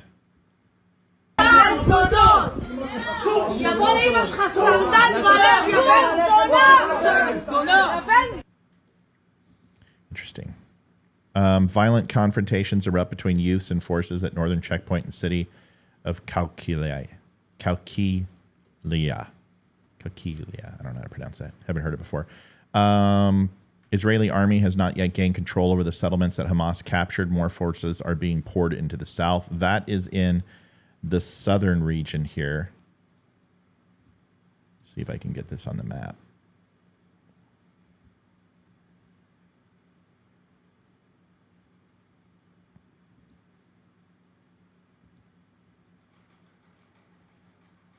Yeah, you're seeing heavy fighting in this area. So this is on the northern tip of Gaza and on the border of Israel. And you can see these are all hot zones all throughout here. You've got the Battle of Bet Akafim. 4 militants are holding 2 hostages here. That was an hour ago. Afakim. That's right down here.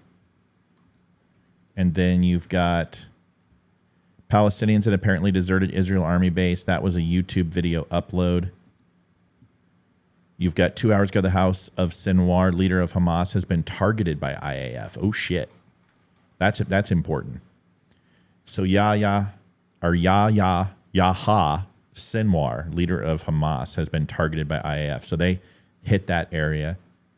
Warplanes launched several raids east of the airport, east of Rafah, south of Gaza Strip. Dozens of fighter jets, aircraft, Air Force attacked 17 military compounds. 17. Here's some of that video. Oh, shit. Oh, my gosh. That was a huge strike for one guy. These are drones. Yeah, these are Hellfires. You can tell by the blast signature. These are fairly large for single targets. Look at that. These are single targets? Yeah, single targets. 2 guys were just running the field. God. That's a big hit, too. Yeah, these are all Hellfires. And is this in Gaza or Israel? This is headquarters in the Gaza Strip. I'll pull up the map in just a second. Look, I mean, yeah, these are big hits.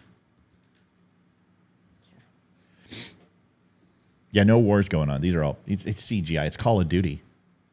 It's just Call of Duty here. That's what people think. I'm not getting any more updates. 42 minutes. No, it's ago. fine. Listen. I just wanted to bring I wanted to bring just some of the video that you're not going to see.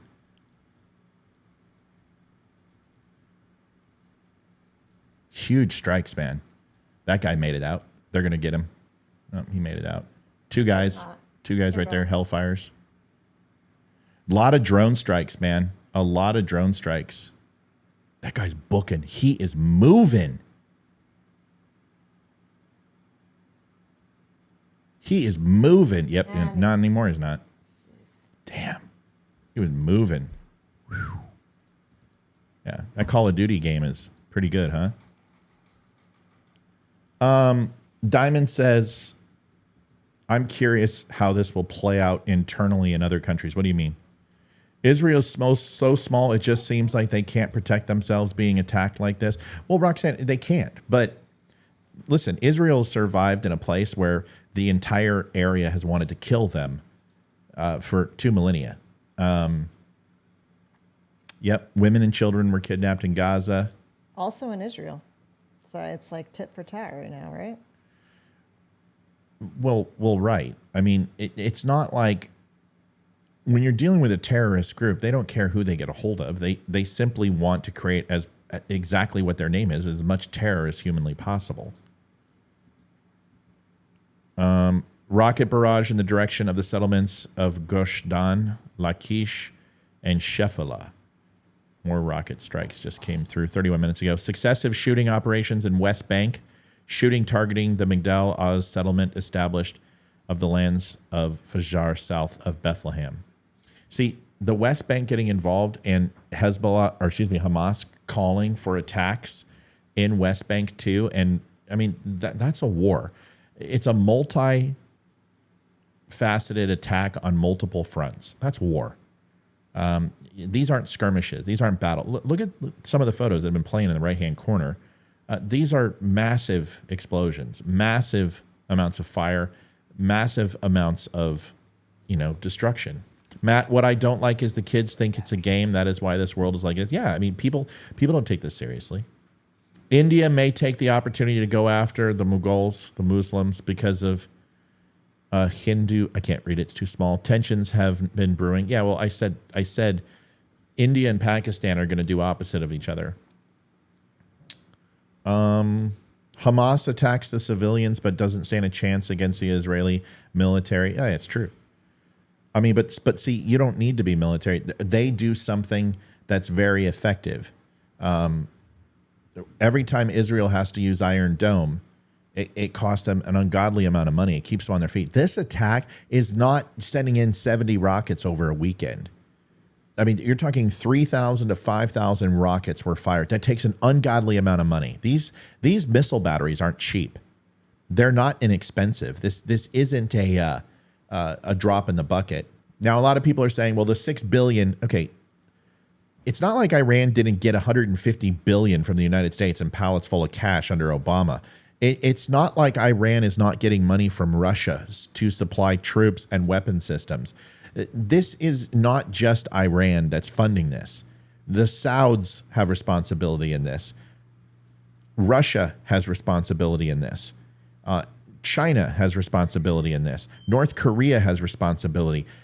Iran is being funded by multiple countries. And everyone can pretend that the United States is somehow a sinner because we run proxy. Russia has been running proxy for a hell of a lot longer. Geez, man, they were doing it in Afghanistan against us. They did it in Syria. They did it in Crimea. To pretend that the United States is just some huge empire who's trying to rule the world, there is a very clear and present danger of Russia funding Iran, funding terrorism in the region, and us weakening the military strength of Russia is not a bad thing. I'm sorry. It doesn't mean I support what's going on, but at this point, And I've stated this. I was not for this to begin with. The moment Putin went in, I don't think we should have escalated it. I don't think we should have antagonized it. I think we did. I think Biden owns responsibility for antagonizing the situation. I believe that he pushed and kept pushing when a lot of it was for show, and a lot of intelligence analysts did not think Putin was going to go in. None of us did. Very few of us felt, even when he was amassing, once he went over 100,000 troops on the border, all of us were like, okay, fuck, he's going in. And that was like 3 weeks before, and everyone remembers that. But most people didn't think Putin was going to go in. When he did, I think it shocked a lot of people. But I think that he felt forced to do so. But either way, that doesn't really matter. His reaction, in my opinion, was committed the United States to getting involved. And now that we're involved, and as much as we've put into it, unfortunately, Ukraine falling is not an option. It's not. And they need to strike a deal, and they need to go ahead, and if they separate the Donbass region, I don't care. Who gives a shit? Just stop the conflict. But you're not going to see United States back down now. And I don't think any Republican will either. And, Vivek Ramaswamy says he would. I very seriously doubt he would. I think if you believe that Donald Trump would come in and broker a peace deal in 30 days, I think you're overestimating the possibility. I think even Trump knows that this is going to have to be a multi-stage stand down and a multifaceted regress from where we currently are. I think it's too involved. It's too spread out. It's too many numbers. You're not going to get that. But for the United States to stop right now and just simply back off, I think it would be a horrible mistake. That's me, and I don't want this to happen. Israel, the United States needs to get involved. I'm sorry. Israel is a key ally in the Middle East, and they are the lesser of the evils in the Middle East. And I'm sorry. I understand what they've done. I understand that they are not innocent in all of this, but I don't give a shit. Israel is an ally in the Middle East, and they're about the only ones we have. And if you think that Saudi Arabia would not flip on us in a New York minute if Israel was off the map, you're insane. You're insane. Saudi Arabia would flip on us in a blink. And you would see one of the largest superpowers in the world become Saudi Arabia. Israel keeps the Middle East in check. It brings balance to the force. Period, plain and simple. Balance to the force. Just saying, man. FYI, I have to leave in 13 minutes. Who does? Me. Where are you going? I'm going to pick up Hayden's friend. She's spending the night, and I'm picking her up. Oh, is Nora coming over? I didn't know we were name dropping, but yes. Well, how the hell are they going to find out about that? What are they going to do? I'm going to go pick her up. No, I know, but who cares about name drop? Anyway, Matt, what I don't like is the kids. Okay, you already said that. We got a lot of people on, man. Holy shit. Amy, yeah, there's 82 on Rumble right now, but there's like no chat. So I'm like, well, that's because it's kind of a lull, right? I mean, we're talking about other things. Heavy shooting at the Darat police station after the district commander Amir Cohen ordered to destroy it and end the incident there. Where's that at? Hold on a second. oh, you never showed the video of the dude paragliding in. Did you link it to me? I thought I did. Send it to me. I'll send it. I didn't see it. Open it up. Where does Biden stand on this? dropping Biden at this point is saying that they wholeheartedly stand with Israel. Netanyahu and him had a conversation. They discussed it. And that's my understanding, whether that's true or not. Video purports to show Hamas terrorists paragliding into Israel. Now, this is not new. Now, paragliding, I know a lot of people are thinking that it's like a glider.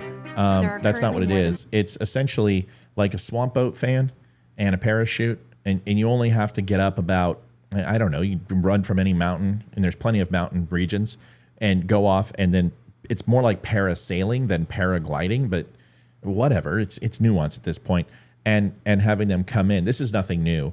You have to get creative when you don't have troop transports, when you don't have high altitude, low opening insertion, or airborne defense. It's terrorists, and this is the video. So we'll see. This looks like a propaganda video to me more than anything. This doesn't look like real life footage, but Okay, let's play it. It's just demonstrating what it looks like, but that's fine. Here it is. Oh. It's a Hamas promo video. Oh, so these are ground units. Okay, so these are the ones that you can do these off the ground. Watch this.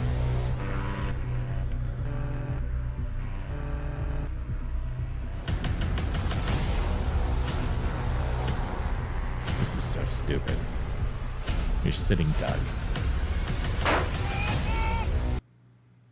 Did they get the copyright for that music? I have no idea. YouTube's going to dock them. It's not going to be good. That was Fox News. Well, no, it's not Fox. It's a Hamas tape. Yeah. And, you know, Fox News, it wants people to get involved and, you know, focus on this every minute. And I'm not going to keep, you know, jerking this. Iran funded terror proxies launch war against Israel amid surprise. Those are the ones I've already linked to you. So it's Okay. been 50 minutes since I've gotten an update. So Yeah, well, there's a lot on this site that I'm using, and I'll continue to use this over the week and whatever.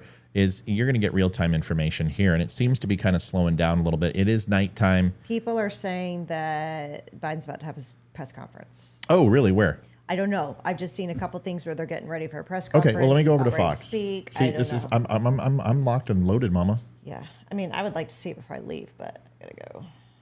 So we can. I get back really, in time I to really get think Froyo this and was the very fajitas. stupid for us to. And unwavering. Let me say this as clearly as I can.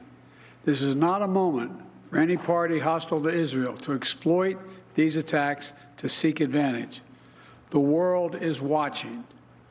I've also been in contact with the King of Jordan, spoken with members of Congress, directed my national security team to engage with their Israeli counterparts, military to military, intelligence to intelligence, diplomat to diplomat, to make sure Israel has what it needs. I've also directed my team to remain in constant contact with leaders throughout the region, including Egypt, Turkey, Qatar, Saudi Arabia, Jordan, Oman, the UAE, as well as our European partners and the Palestinian Authority. It's also a terrible tragedy on a human level. It's hurting innocent people. Seeing the lives that have been broken by this, the families torn apart, it's heartbreaking. And Jill and I are praying for those families who've been impacted by this violence. We grieve with those who've lost their loved ones, lost a piece of their soul. We have hope for swift recovery for many who have been wounded. It's sad that I'd rather listen to a viewer than Joe Biden, so that's what we're going to do. Yakov Strauss, interesting name. Should I pretend that I don't know where Yakov Strauss comes from? Whatever. Or you have a very, very popular name. Israel may not have always done the right thing, but they are in a very dangerous part of the world, and their existence is under threat on some level always, but they do way more right. And after living there at one point for a year, the freedoms and general standard of living there is better than most continent countries in that region. Yes, it is. Imagine if they could not live under the threat and the local countries had good relationship with them, how much better the region would be. Listen, man, you're preaching to the choir. I had a chance to work with IDF. I had a chance to work with Red Brigade for a very short period of time in British SAS for a very, very short period of time for 72, 96 hours. But I will tell you the relationships that I did have was an amazing experience. They were one of the first Middle Eastern countries, and honestly countries around the world, to accept LGBTQ people. They have a very unified group of support from males to females in the military. It is a very village-like mentality. If you have not been to Israel and you have some preconceived notion about them, you're off base. They're not a violent people, but they are a people that you don't want to fuck around and find out. And I think every single country, whether you're a Palestinian, whether you're a Shiite, whether you're a Sunni, I don't care who you are, and you can be Iraqi, Iranian, Egyptian, Syrian, it doesn't matter. I think if you asked any of those opposing countries who despise Israel, they may consider them to be infidel, or they may consider them to be whatever. But I think they can also tell you that they respect the ability of the Israeli people and their fighting force, and they don't take them for granted. I think that is a very dumb thing to do. Israel is the strongest military in the region by far. There is no conventional means to take them out, yet they have the ability to take your ass out. The Middle Eastern countries in that area need to tread very carefully and make sure that they do not get involved and escalate, because what Biden's saying is accurate. It's not that Biden's threatening. It's you're going to have to face Israel, and they are capable from a ground, from an air, from a strategic standpoint to not only defend their country at an nth scale, but also to offensively strike pretty much any neighboring country that decides to bring it to them. They've got the doomsday option. And honestly, I think Israel is probably one of the last countries in the world who are completely willing to use it. And I think that would have other countries tread carefully. And hear what I said. One of the remaining countries that has a doomsday weapon who are willing to use it. They are very much United States versus Japan, World War II, and willing to send a very strong message to the Middle East that they are not to be fucked with, that the persecution of Jews and the Israeli people will not be tolerated. And whether you agree with them to have that stance or not, that's the stance they have. So, but it is a beautiful country. It is, and I'm not going to sit here and say that other Middle Eastern countries aren't beautiful in their own right. But if you want to talk about freedom, you want to talk about a people who truly care about their country, who care about other people, who are accepting for those who accept them, there is no better place than Israel. And anyone who says anything different has never been there or just hates the Israeli people. So a lot of people are wondering if the squad has said anything. No, you should look it up. I did. That's what I've been doing. So most Democrat and Republicans have already come out and made statements. AOC, Ilhan Omar, and Rashid Tlaib have been quiet, not said. Of course they are. Of course they are, because they fucking they're anti-Semites. I guarantee Ilhan Omar is celebrating or something like that. Of course, because she's an anti-Semite. Of course, 100%. That was Yakov. That was a fantastic post, and accurate and true. Let's watch the rest of what Biden says. We're going to remain in close touch with Prime Minister. I personally am going to remain in close contact with Prime Minister Netanyahu as this situation continues to develop. And let there be no mistake, the United States stands with the state of Israel, just as we have from the moment the United States became the first nation to recognize Israel 11 minutes after its founding 75 years ago. Thank you very much. Mr. President, was there an intelligence failure in the lead up to this attack? President Biden saying the United States stands with Israel, remembering the time when Harry S. Truman recognized the state of Israel, as he said, 11 minutes after it was first formed. This is. Yeah, but who recognized the Capitol? That'd be Donald Trump, even though 7 presidents before him ran on it and didn't do it. But you know what? Nobody's giving Trump, fuck you, Fox News. The fact that you went to Truman and didn't go to Trump, he's the only president to recognize Jerusalem. He is the only one to have a peace treaty standing in the Middle East out of every single president, 3 of them. Should have got the Nobel Peace Prize for that. The fact that he recognized anti-Semitism in Florida and recognized it all over the country and put bills in place to actually classify it as a hate crime for anti-Semitism and the rise of that during COVID. You know, you can sit here and pretend that he doesn't exist. He also didn't ignore Netanyahu like Biden did for 4 fucking years and Obama did for 8. You're talking 12 years. One of the most supportive allies that we've ever had in Israel was completely ignored by the liberals. Donald Trump created that relationship, brought that back to the forefront, and made Israel a partner again. And now Biden's going to pretend that he's the greatest ally to Israel. Give me a fucking break. These guys are clowns on Fox. I am so sick of them. The only reason I have them on there is because I can't stomach CNN and MSNBC or OAN or any of the others. All of them are full of shit. This is Hamas, the terrorist group launching a widespread terrorist attack against the Jewish state. 3,000 rockets taking civilians and citizens hostage, going house to house, according to reports, kidnapping Israelis in this surprise holiday attack. Fox News chief political anchor Bret Baier joins us now from Washington. Bret, we just heard from the president. Very strong statement. Now, I know a lot of people, the Jewish state. A lot of people don't like Bret Baier. Man, does he look regal this morning. He's lost a few pounds. Bret Baier, he's got that 1940s look. Yeah, he does. He's got a strong jaw, broad shoulder. Yep. Yeah, he looks totally like 1930s. Montgomery Cliff. No, I was thinking somebody else. Go look up Montgomery Cliff and tell me that's not Bret Baier. Okay. He's got the chiseled jaw. He's got the high cheekbones. He's got the sloping eyebrows. The Cro-Magnon frickin'. Was it Dick Tracy who wears the hat? That's Warren Beatty. Yeah, that's who reminds me. Warren Beatty's not 1930. How fucking old do you think Warren Beatty is? No, I'm talking about his roles he used to play. Oh, yeah, like Cagney. Yeah. Go get him, say. Yeah. That's what he reminds me of. Yeah, Dick Tracy. That's what you're talking about. Yeah, that's why I said Dick Tracy. That's what look up Montgomery Cliff. Montgomery Clift didn't live long, but if he grew up, oh yeah, I could totally see. Yeah, Brett Baer's a handsome guy. Montgomery Clift's a little bit more handsome, but you haven't seen Brett Baer. Go look up Brett Baer when he was younger. He's a handsome guy. He's a handsome guy. Just saying. Brett. Better than the dipshit to his left. Pretty cut and dry, Eric. The president coming out saying the U.S., America has Israel's back and that Israel has the right to defend itself and protect its people, full stop. He also had a warning for any other bad actors in the region who think that this is the time to act. To not do it, because he said there is unity in supporting Israel here. I think it's interesting. The statement was really clear and definitive, and obviously he's offering the support of U.S. Not only finances, but weaponry if needed, and you've already seen that.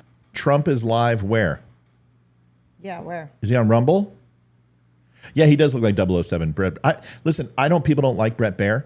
But I will tell you, he is a very much a resident expert on the Middle East. He knows his shit. I listen to him, and if I listen to him, come on, this Brett Baer knows his stuff, dude. He really does. And people don't like him because he called Arizona. I don't give a shit. I don't care. And when it called Texas and all, I don't care. I don't care about that. I don't know where he's live. I'm gonna find out. Okay, I'm gonna have to go in a minute. I know you are. You've already said it 100 times. My God, there's 91 people on Rumble. Go Rumble. Thank you, Rumble. Awesome. Rumble people, you don't need to leave. I'm playing Trump right now. Declared war on Americans again because if they I gotta play that. La, la, la, la, la, la, la, la. Can't play that. Sorry. No, we cannot. I don't need a strike. Oh, he's expected to speak at 3, and I gotta leave. You don't have to leave. You need to postpone it. No, I don't. Yes, you do. You're an important part of the show. How far away does she live? 30 minutes. Oh, Livy. I offered to pick her up. We've been planning this. I'm not going to. The last 4 times she's come over, her parents have come. I don't want to run solo. I don't know how. I don't know. I know what your morning show sucks without me. What? Whoa. Hey, there's no you make me make me happy. Yes, you do. All right, no reason to get out. As soon as this stops playing, I'll have Trump on. My Rumble people, don't leave. Okay, so once he starts talking, we'll play this because I want to hear what Trump has to say. I would too. I really want to hear what Trump has to say. All right, here it is. Whoa. Thank you. No, I won't get a Facebook strike. I'll get a YouTube strike. Fuck YouTube. I don't care. YouTube they're going to ban me anyway. As soon as I hit 1,000, they're going to ban me again. They hate me. You know what? I'm growing even without they don't list me anywhere. They never put me up on, up and coming shows or anything. They don't send notifications out. My YouTube people, I love you, but just be prepared. Hayden, we're going to go in a minute. Thank you very much. What an honor. What a crowd this is. You got a lot of people outside too. I'm letting her be mama. Yeah. They want to get in. This was just going to be a little small one. They always turn out we're going to have a couple of hundred people. We want them for caucus, so we were going to do that. But the crowd just gets larger and larger. We're going to be doing a rally here one of these days very soon. And because we've never had enthusiasm. In 2016, we did great. In 2020, we did better. We did much better. We got millions of more votes. But think of it, 2016, 2020, I think the enthusiasm for this, and it's still a year to go, but think of it, a year.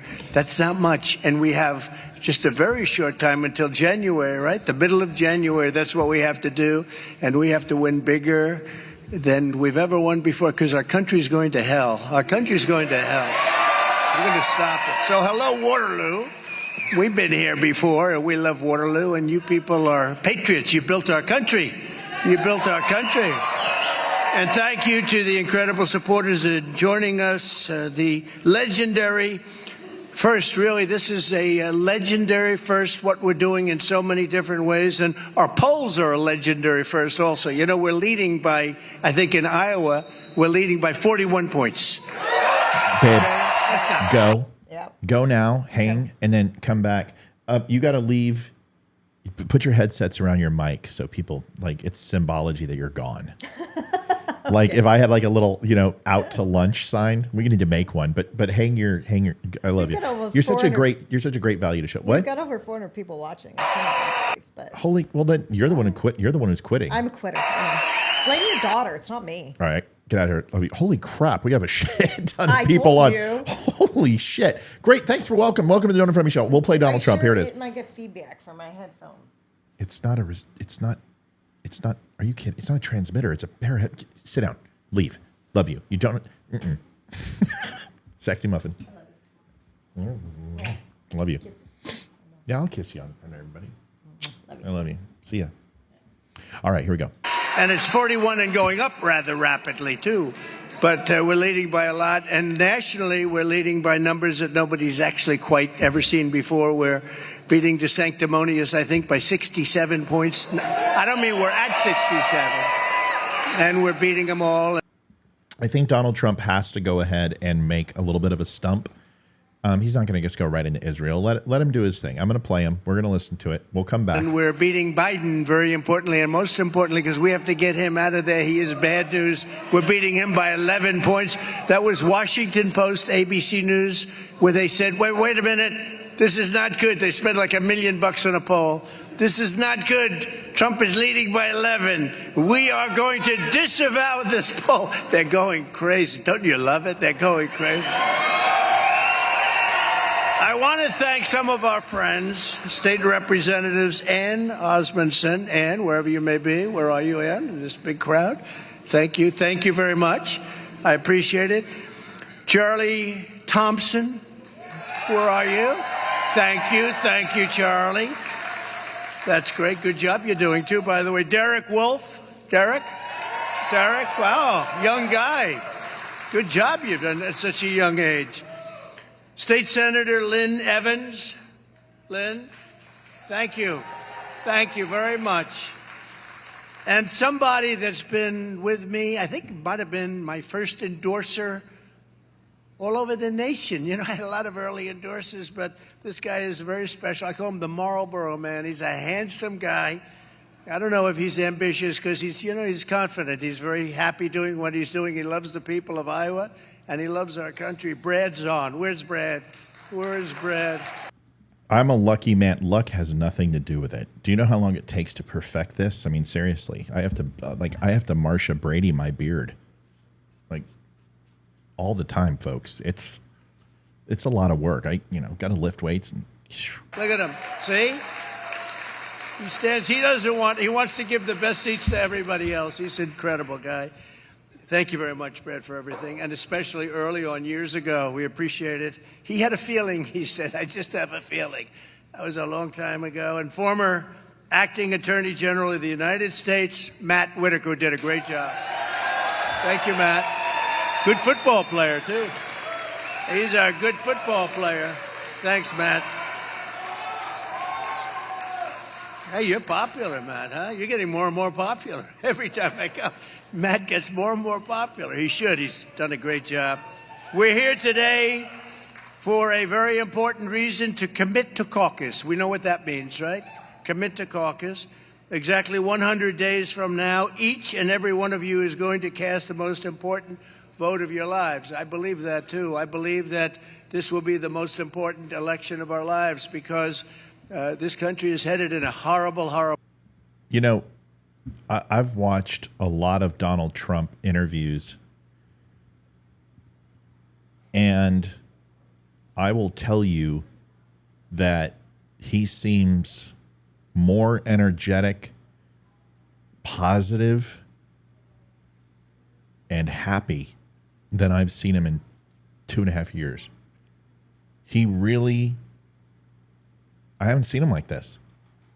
And he used to do this all the time. He used to kind of greet the people who were with him and people he was going to talk about. And I just haven't seen this level from him in a while. And it's nice to see. I mean, especially when the stress of what's going on is probably borderline insurmountable. It's good to see him talk like this. I don't know if anyone else agrees, but that's what I'm seeing. Horrible direction. You Good, what Melanie. took I'm place glad. Today in Israel, and we're going to talk about that in a second. But this country, Arthur, I agree with you. Good point. So badly.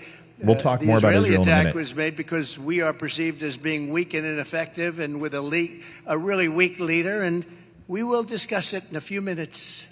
But isn't that a shame what's happening all over the world? Things are not what they were just 3 years ago. You take a look. They weren't ever as good, and now they are really probably maybe the worst we've ever seen in terms of our country. When you look at the Afghanistan pullout, you ever see anything like that? The most embarrassing moment in the history of our country. You need to get every patriot you know and make sure that they're registered. You have to register. And you got to register as, what are you going to register as a Republican? And get them out to vote and go to their local precinct caucus meetings at 7 p.m. on Monday. So it's 7 p.m. on Monday, January 15th, and we're asking you to bring 5 or 6 or 7 or 10 people with you, as many as you can.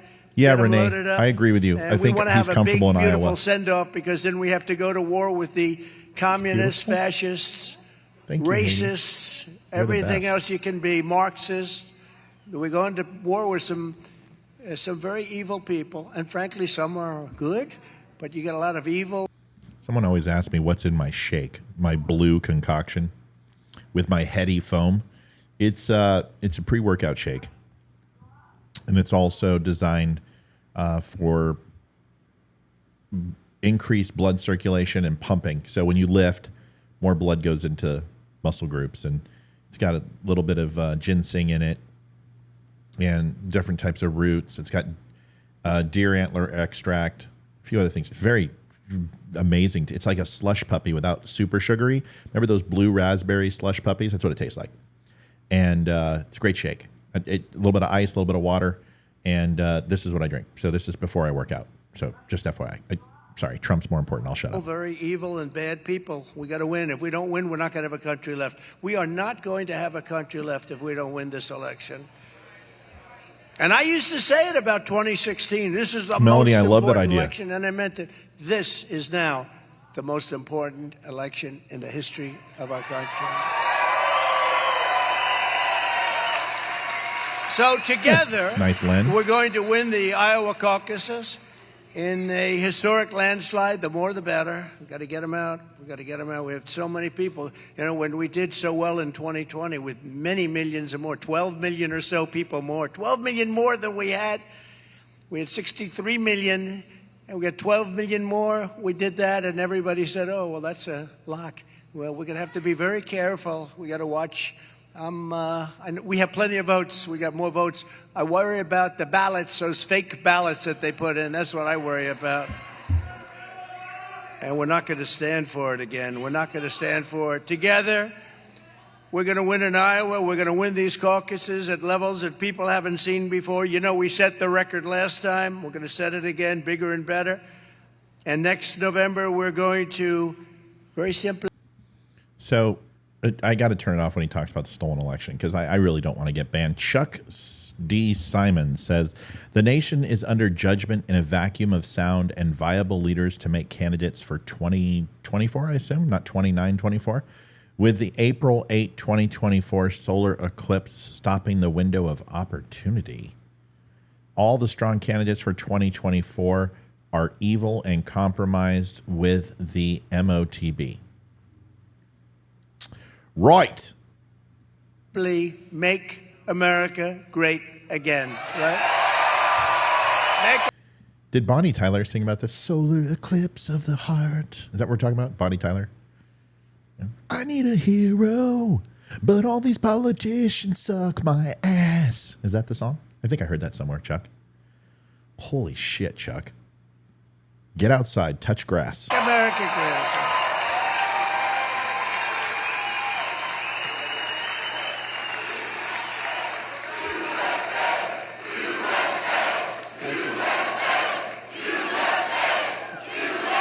Thank you. Thank you. I've never seen spirit like this. The spirit is incredible. And don't forget, you know, at 1 year, we're not that close. This is like the evening before election stuff, right? But we're everybody's just, they can't wait for this event to take place and turn our country around. It's going to happen fast. I'm the only candidate in the race who, according to the polls now, can beat Biden. I mean, it's hard to believe. All right, we're going to let Trump go for a little bit. Curtis says Biden's warning to others not to join the attack seemed more a suggestion. Yeah, didn't it? It wasn't like if that was Trump would have had some or else. You know, the United States will lead the charge against any country that tries to take advantage of Israel's situation in the Middle East. That would have been a really, I mean, that's strong. I mean, it's just really strong. But he could have said, you know, coalition forces, something, or sanctions, something to dissuade people from getting involved. But I think honestly, just, I'm not defending Biden, but I think what Biden is saying, he's waiting for the fog to clear because we know Iran's involved, but he wants to see what Saudis do. He wants to see what Qatar does. He wants to see what Russia says. Russia coming out with peace talks is so Putin. I mean, it's so smart. Not that Putin's necessarily the smartest guy on the planet or somebody who I admire, but that's smart. You know, he's going to try to get to the stage. So that was interesting. But you're right. Biden's response was extremely soft and extremely canned. What I expected from an administration that really doesn't give a shit about Israel and never has. All right, I'm putting Trump back on. I like the freelance or the telegram. We like this better, right? I like this better. The teleprompters are wonderful, but we like this better. But, you know, I watched the other day as he goes, Mr. Cindy. I said, is there a guy named Cindy around? From NBC. So guy gets up, gives a question, and he looks down, he starts reading the answer. I say, what the hell is going on? I never had that. I was never, when they're screaming questions at me and you got to answer the questions. No, he was reading the answer, but we've seen that a few. You guys, I'm going to make a little ad here. I apologize, but I'm not going to put up the ads from Rumble, so bear with me when I make this. 2 times haven't we? It's pretty amazing. It's pretty sad if you want to know the truth. But the Republican primary, brand new Survey USA poll just came out. You saw that one, and that's rated A+. I don't know what that means. I think it means it's a good poll, but it's an A+ poll. We can't say that about a lot of them. And it has us at 65, Ron DeSanctimonious at 9. And as they say, he's sinking rapidly. They're being nice. He's like a wounded bird in the sky. He's coming down fast. In fact, he's actually in 5th place at a certain location that you know very well. But virtually all Americans were better off with a gentleman named President Donald J. Trump.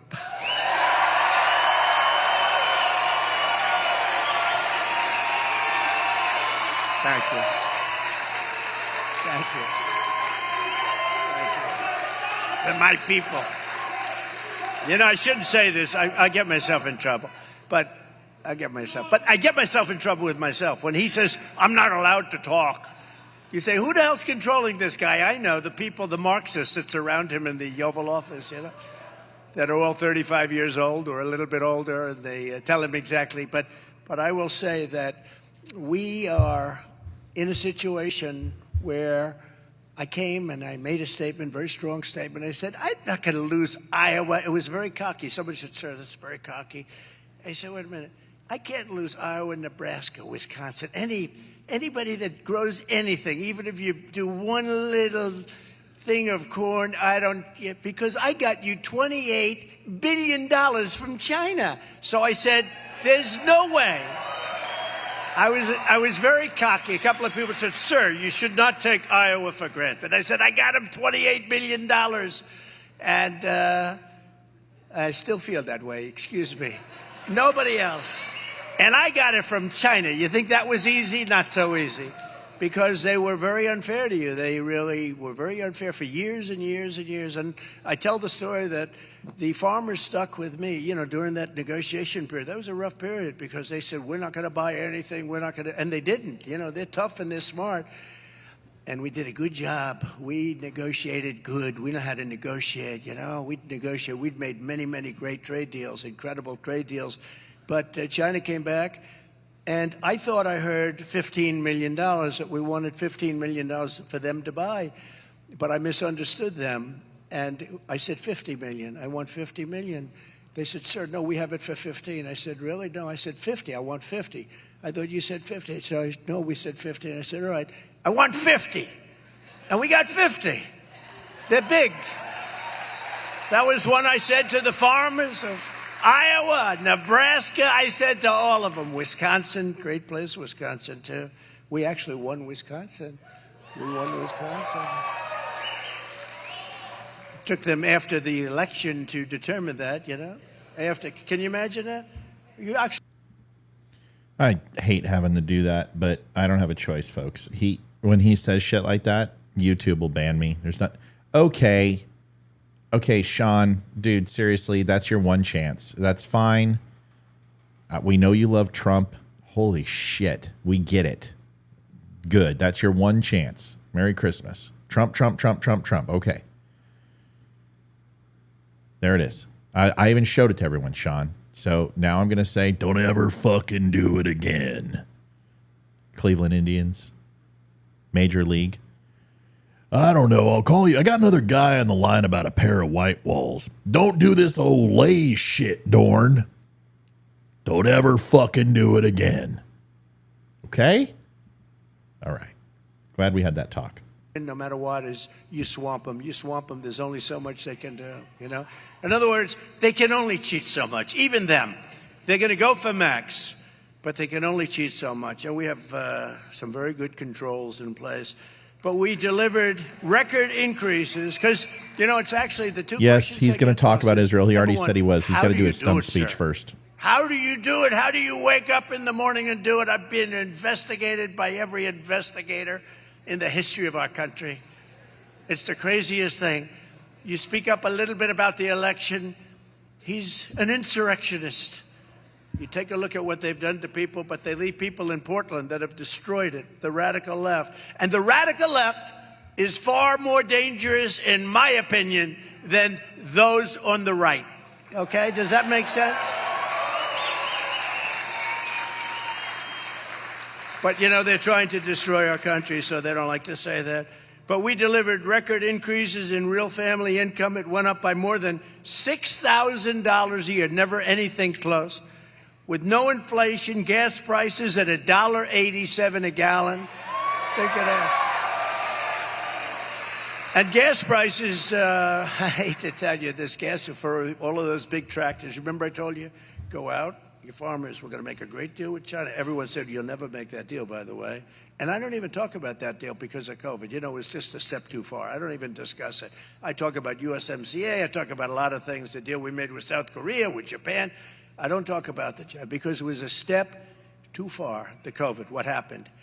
Out of the Wuhan lab, which... Got to stop it. Sorry, folks. I said... There's two things that he says that I lost my YouTube channel on.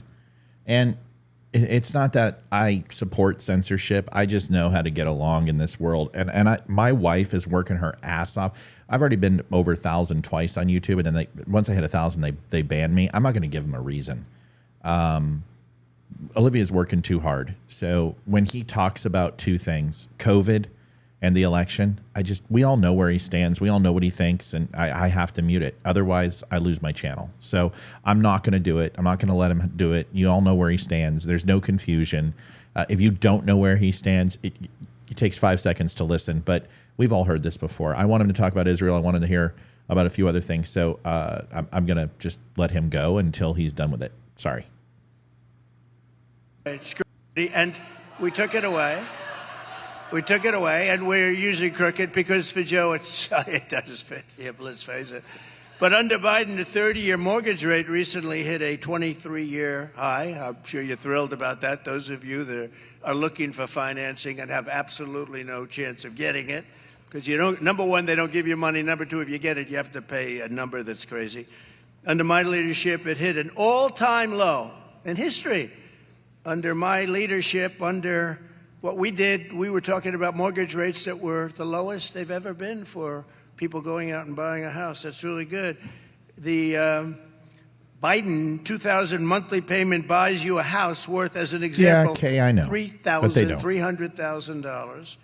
And under Trump, it would have been $460,000. Thanks, In other words, Steve. Appreciate you picked up $160,000 just by having me as your president.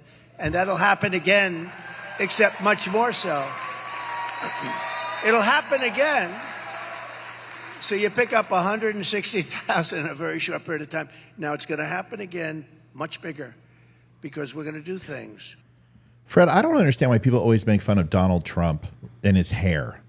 Have you ever had a calic? They're not fun. And this is what you get. You get the Superman curly Q. You know, a lot of people say I have a decent head of hair and, you know, it's wavy and whatever, but calics suck. So I don't know if I kind of take umbrage with people making fun of Donald Trump's hair. Does he have a comb over? Sure he does. You know? Sure he does. But at least he doesn't have hair plugs. You know? I don't know. His hair doesn't bother me. I just don't care. It's just, it's part of the Trump thing. I mean, when he was 35, he had the same damn hair. But Fred, usually when people, you know, want to castigate aspersions on other people, they have their own profile picture to go ahead and compare. Let's see what you look like. Because I've always found that to be disingenuous, is when people are too afraid to have their own picture up on a profile, it means that they don't like themselves. And it's solidified by the fact that you want to attack Donald Trump, not on other things, which you can totally attack him on, which is his disposition around women and some of the things he says and that he's controversial, or the 91 indictments that you guys always want to fucking talk about, you know. But you focus on his looks. It makes me believe that you're projecting, because you're too afraid to put your own profile pic up or put any details about yourself. So which means one of two things. One, this is a burner account, which means you don't have the courage to do so. Or this is your main account. You don't have the courage to put your own picture up because you don't like yourself. Which one is it? Let me know. Love to hear from you. You can actually call on the show if you want to. Right here is the link. Love to talk more about you. Maybe see your picture. We can put it up for everyone to look at, and we can go ahead and point out your inequities as a human being. Like, we're going to close the wall. Very simple. We're going to close the wall. Don't forget, we built 561 miles of wall. People hate to say that. You know, if there's a piece of wood laying on the ground, they say, that was a renovation. That wasn't. If there's an old piece of steel that's 40 years old that used to be a little bit of a railing, they say, that wasn't. We're building these things that are 30 and 40 feet high to the exact specifications of Brandon Judd, who's a fantastic guy, Tom Holman. They wanted exactly this. I said, I'd like to use concrete plank. They said, no, it's not as good. We need steel, reinforced steel. We need rebar. We need concrete inside. We need all different materials. I said, that's a little more expensive. You know that, right? You know, what's interesting, I know he's talking, but this is what Trump does. Dude, I know Israel just happened. This would have been the time. You always wait until the end, and he needs to get to the point. People always told me that stuff. Matt, you need to get to the point. Now my shows are 8 minutes. They used to be an hour. So I try to get to the point faster, and I understand because it's hard. He should have led with Israel and then nailed Biden on the border wall. Nailed him. Well, you see what's happening now? Just Joe Biden, not only did he come in and override all my executive orders, he's now taking what I did with the border. He has left the economy alone as far as NAFTA. He went into the oil reserves and realized that wasn't a good idea and let the free market work. This guy, he just copies everything I do. Well, now he's building a wall. Geez, I wonder if he's going to support the thin blue line. I wonder if he's going to stop, supporting the DOJ and the FBI from surveilling American citizens. I wonder if that's what he's going to say next. Why isn't he hammering Biden right now? This is the perfect time. And instead, we get the same old stump speech. This is what frustrates me about Donald Trump, is that this is the time, dude. You have an opportunity. You're in Iowa. You are on prime time Saturday. This is right before the college football games. People are still watching. You have the ability to talk about the damn wall. Do it. And he's not doing it. That frustrates me. But we did everything they wanted. And then we have an anti-climb bar on top. That's what that big steel panel is, which I never like the look, but they say, but it works much better. You can't get by it. It's called anti-climb. So I give you this little information. But we built 561. They said 460, but no, it's 561. We're getting ready to do another 200. It was ordered. It was built. It was all done. The hard part was done and laying there. And then we had a rigged election, and then Biden came in, and now they're selling that for 5 cents on the dollar, I understand. And now he said, let's go out and build a wall. Can you believe this guy? There you go. And this Hit wall, they're going to have brand new stuff. This is the craziest. You know, when foreign countries watch all of this, they can't believe it. They say, how can anything? And don't kid yourself, the stupidity of Afghanistan, what happened there is one of the reasons that Putin went in and one of the reasons that China's so aggressive all of a sudden. They weren't aggressive with me at all. They were very nice. They were very nice. I got along very well with them. I wish I could give They him a weren't call. There's a aggressive, few and things Putin I would would have say to never Donald gone Trump into for sure. Ukraine. He would have never even thought about going. We talked about it. They hated that I got along with him. You know, they think it's a terrible thing to get along. They said about President Xi, they asked me, I said, yes, he's a very smart man. The headlines are, Trump says that President Xi of China is smart, meaning it's a compliment. I said, no, what am I supposed to say? He controls with an iron fist 1.4 billion people, and they want me to say he's a dummy. He's not a dummy. And they've got our number now because we've got a dummy. We have a legitimate dummy. We have a legitimate dummy. Wouldn't it be illegitimate So dummy? together, Isn't that? Never mind. all of Never us, mind. we created the Never mind. greatest economy in the history of the world. I know we would rather hear about Israel right now, but let me explain to you that there is nothing super paramount about Israel right now. And I really want to get the soundbite. Like, I want to hear what he has to say about Israel. I know that there's some people on here who are frustrated, but I'm doing myself a disservice. We listen to Joe Biden. We got to listen to Trump say what he's going to say. And I don't want to miss it. And I can't fast forward this because they took the feature off. So let's just hang tight. Let's listen, and we'll get to Israel in a minute. Olivia will be back, and then we can go back and talk about Israel if I decide to stay on that long. Thanks. In fact, we really did it twice because we did it after COVID. COVID came in. Nobody knew what the hell it was. Trump wouldn't let me be his campaign advisor. Not a chance. I would disagree with him too much, and I would tell him the truth, and he doesn't want to hear that from me. He doesn't, because I'd tell him to shut up. I'm sorry.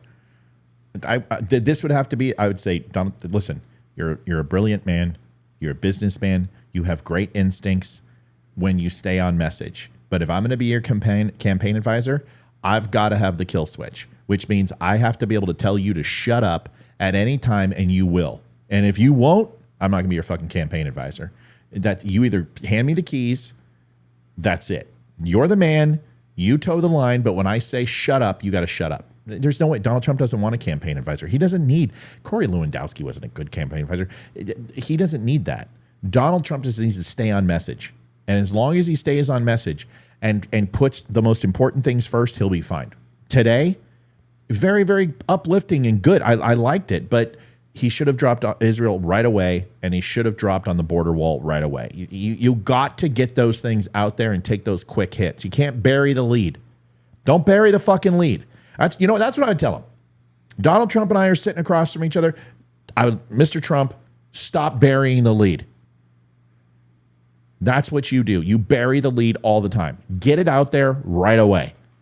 Let people know what you're going to talk about. And he did. I'm going to talk about Israel. 45 minutes later, we're still listening. We did an incredible job. We've never gotten enough credit for the job we did with COVID, but that's okay because we got a lot of credit for other things, and we got a lot of credit for the economy.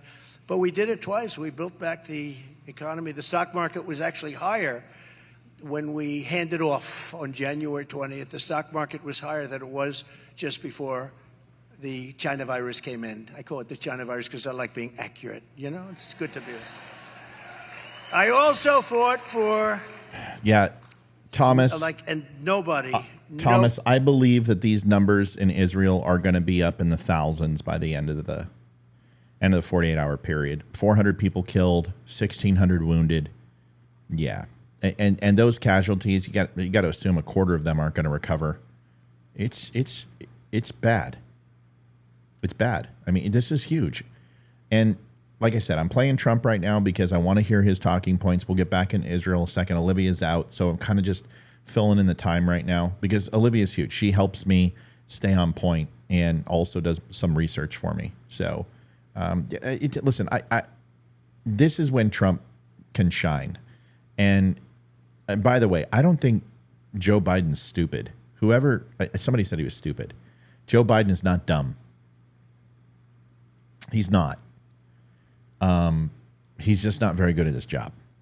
And he has a cabinet that was designed with Barack Obama in mind, and he does not have the oration skills. He does not have the creativity to present like Obama and the ability to lie like Obama. And this is the problem. The people behind Joe Biden are complete dog shit, and therefore Biden does not have the capability to work on his feet and winds up looking like a complete buffoon. I'm not saying he's smart. I'm just saying he's not dumb.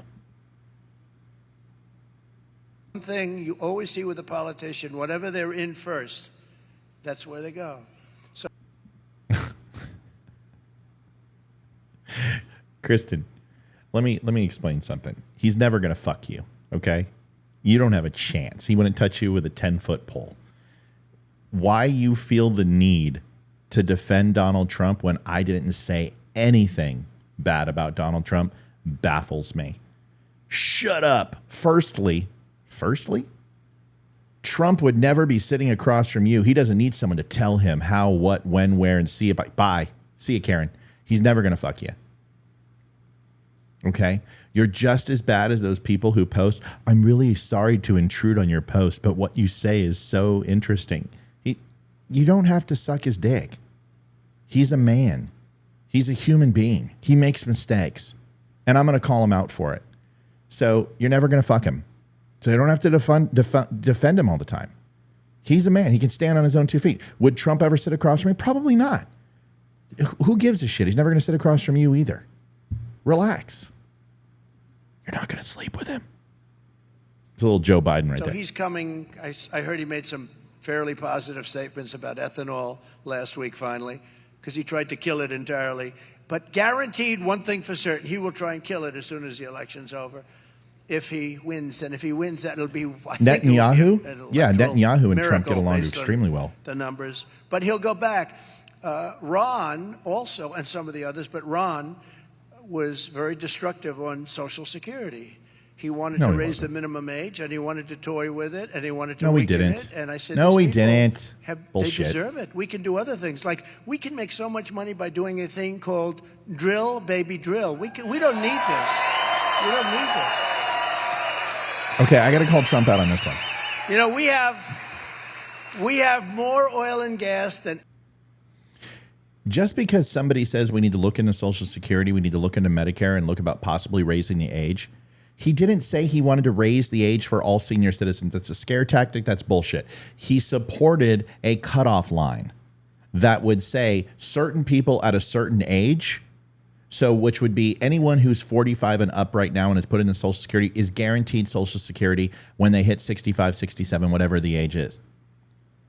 There needs to be that cutoff line that a certain generation is not guaranteed at this age to get Social Security.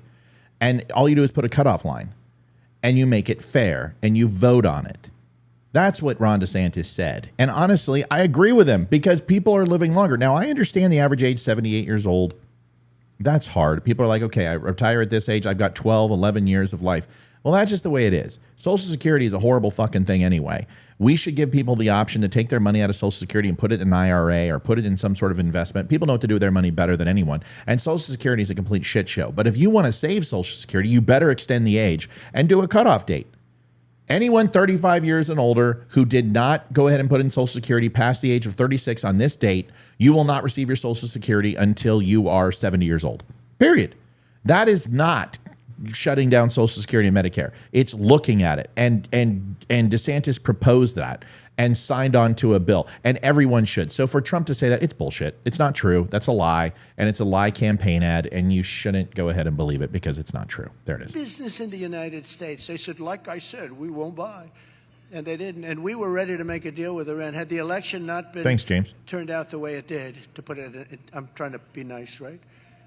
Had it not turned out the way it did, like when I say that, I mean, had the election not been rigged.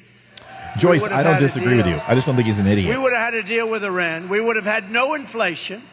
Russia would have never, ever in a million years gone into Ukraine, and they didn't. You know, somebody said, well, how do you know? I said, because for 4 years it wasn't even a thought. And I told Putin, you can't do it. And I told him what would happen if you did, and he said, no, No, you won't do that. I said, Thanks, I Diamond. will. Appreciate it, I will buddy. do 100%, Vladimir. You and I are friends. My father always used to say, take the lumps out. I said, Vladimir, you and I are friends. We're good friends. But if you go in, we're going to hit real hard. And I can't tell you what I told him because it would be not a nice thing. But he said, no way you would do that. There's no way. I said, way. No problem, Kerry. They go, no way.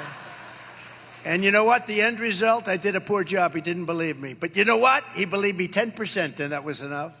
And he never went in. But there's another reason he wouldn't go in. You know, you're close to $100. You're going to be over $100 a barrel very soon. You were at $100 after a short period of time with Biden. This guy was making a fortune. They were making a fortune in Russia and other countries with the oil. With me, I was at $40 a barrel, $30 a barrel. We were selling gasoline for much lower than the number I just gave you. We had times when we were actually lower. That's why I told you to go out and buy more land and bigger tractors. Remember that? I said, don't worry about it. Just go out, buy more land and bigger tractors. And a lot of you did. The ones that did came out very well. Thanks, AI or Al or whatever it is, because I can't tell. I really wish we would continue our momentum. We had 400 some odd people on when we were talking about Israel. That's the highest it's been in a while. Trump usually pulls in more people, but I think people are used to hearing this. If he doesn't get to it in the next 5, I'm going to pop smoke, and we're going to go back about talking about Israel. Not for my ratings. I mean, I think this is important, but I really want to hear what he has to say on Israel, and I know I can play it later, but usually Trump pulls in. People want to hear about Israel. They want to know what's going on. I mean, and I'll go back to it in a few. If I don't have it soon, I'll put it on. By the way, the reason why my coffee ad is up, I usually don't run ads in the live show very often, but it's because Rumble's putting on ads, and I don't support any. I don't know those things, so I'm not going to endorse it on my show. But I do endorse my coffee. You can go get thedumbshow.com. Go get yourself some coffee. It's good shit. I'm kidding. I'm not kidding you. It's good. Shirts, hats, everything you want is over there. Go pick something up. Use 10%. Save with dumb10. That was the most horrible ad ever. This is why I don't do them. Just go buy something. Dumbshow.com. Your state. But just think about it. With him, I said, no, I'm not tired. Melanie, One, I don't get tired. Number two, the oil price at $40 a barrel doesn't allow him to prosecute. Yeah, we're 190 with Rumble. Because Rumble, we have a they shit make ton of money, people on but Rumble not too. that much. Once Olivia And they comes have to back, it'll run be a better. country. At $100 a barrel, they make a. Here, I'm going to go live because we've got some pause time in here. Like, you know what? I just want to live my life.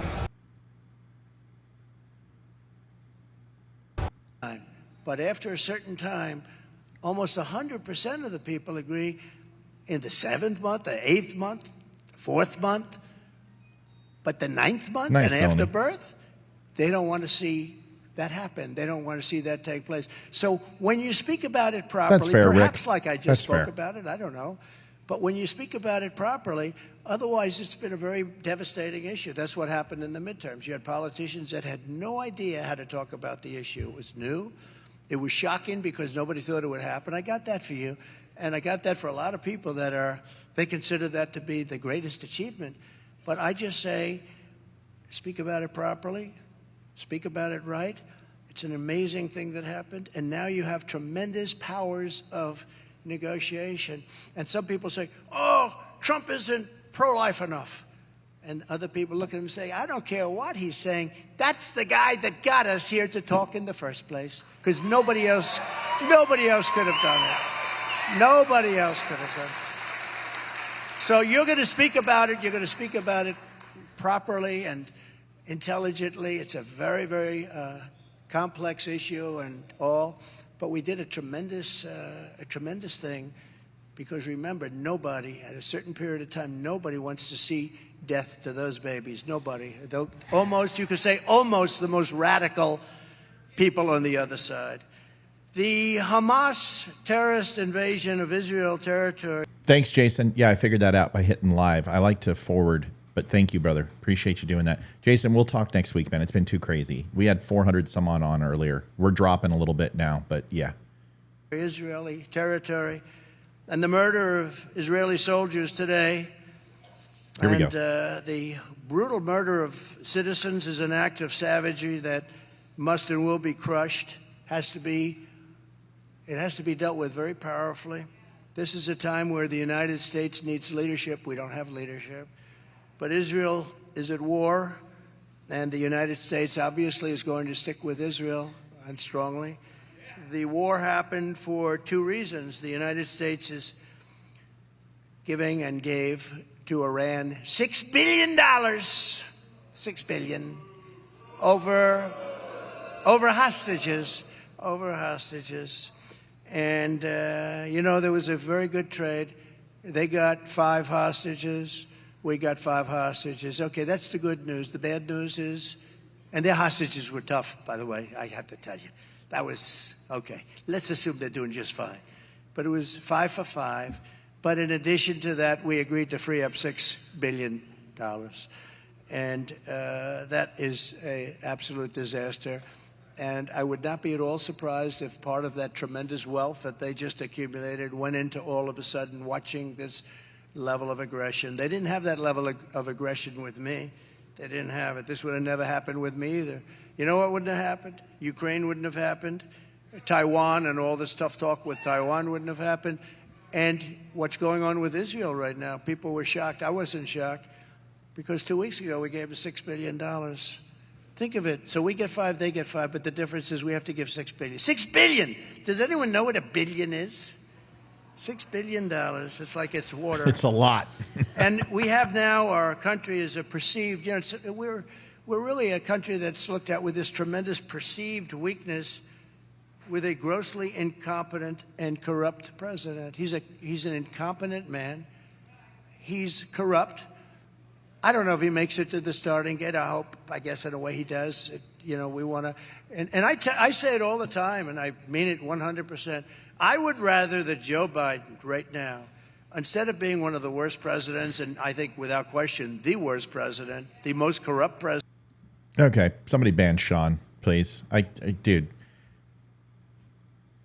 you must be on your husband's account because there's no man who has a pair of balls or testicles or any testosterone running through their body who would put flag, love, Trump, love, flag. It's just, this screams, I'm on my husband's account. Screams, I'm on my husband's account. My husband won't let me have my old account because I once talked to a bunch of boyfriends, and those boyfriends he found out about, so he took my account, and now I have to get on his. Goodbye, Sean.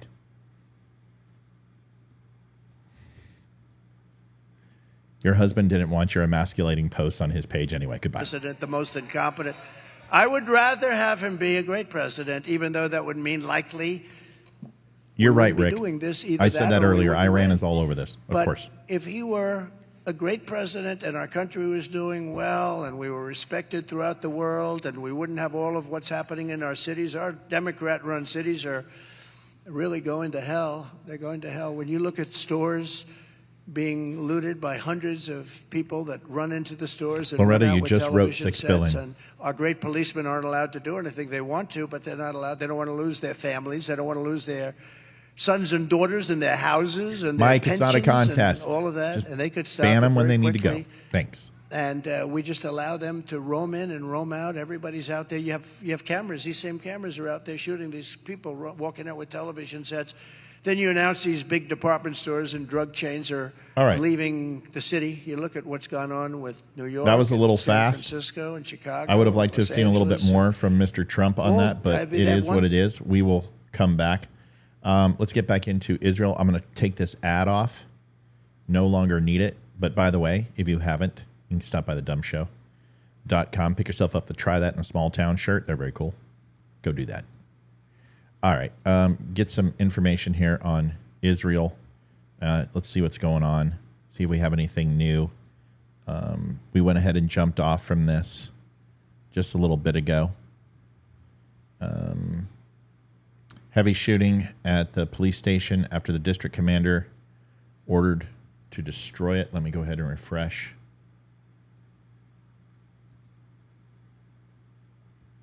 Oh, yeah. We got some updates.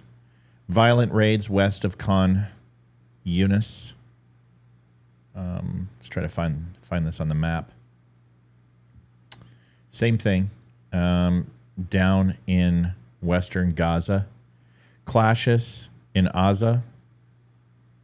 between Israeli soldiers and Hamas. Okay, so that's still down in lower Gaza, the Gaza Strip. Boats again bomb the Sudanese beach. Now that's interesting. That's really interesting. Let me try to get a position on this. A missile fell in a residential neighborhood near the commercial complex, where 2 injuries and major destruction about an hour ago. It's interesting, the Sudanese beach. Israeli Army Navy, we destroyed at least 2 boats with dozens of militants that were masking as fishing boats. This is a coordinated attack. This is a multifaceted attack. This took a long time to plan. This is not a sporadic attack. Lawana says, I want to watch Trump no matter what he's talking about, and I'm very concerned about Israel. I'm a senior citizen and Social Security. Dislike Ron DeSantis for running against Trump. This is the first time I've come across you on Facebook, but as many curse words that you come I don't care. If you're worried about curse words, then you're already lost. There's nothing in the Bible that says I can't cuss. I don't care. This is my day off. I shouldn't even be here today. I should be watching college football, and I'm here presenting the best I can to you. If you don't like it, I don't give a shit. Okay? Go Karen somewhere. Trump said motherfucker yesterday. Did you say anything about that? No, then go fuck yourself. I'm sorry. No offense. I'm done with you Karens. Donald Trump cusses all the time. You don't seem to care about that.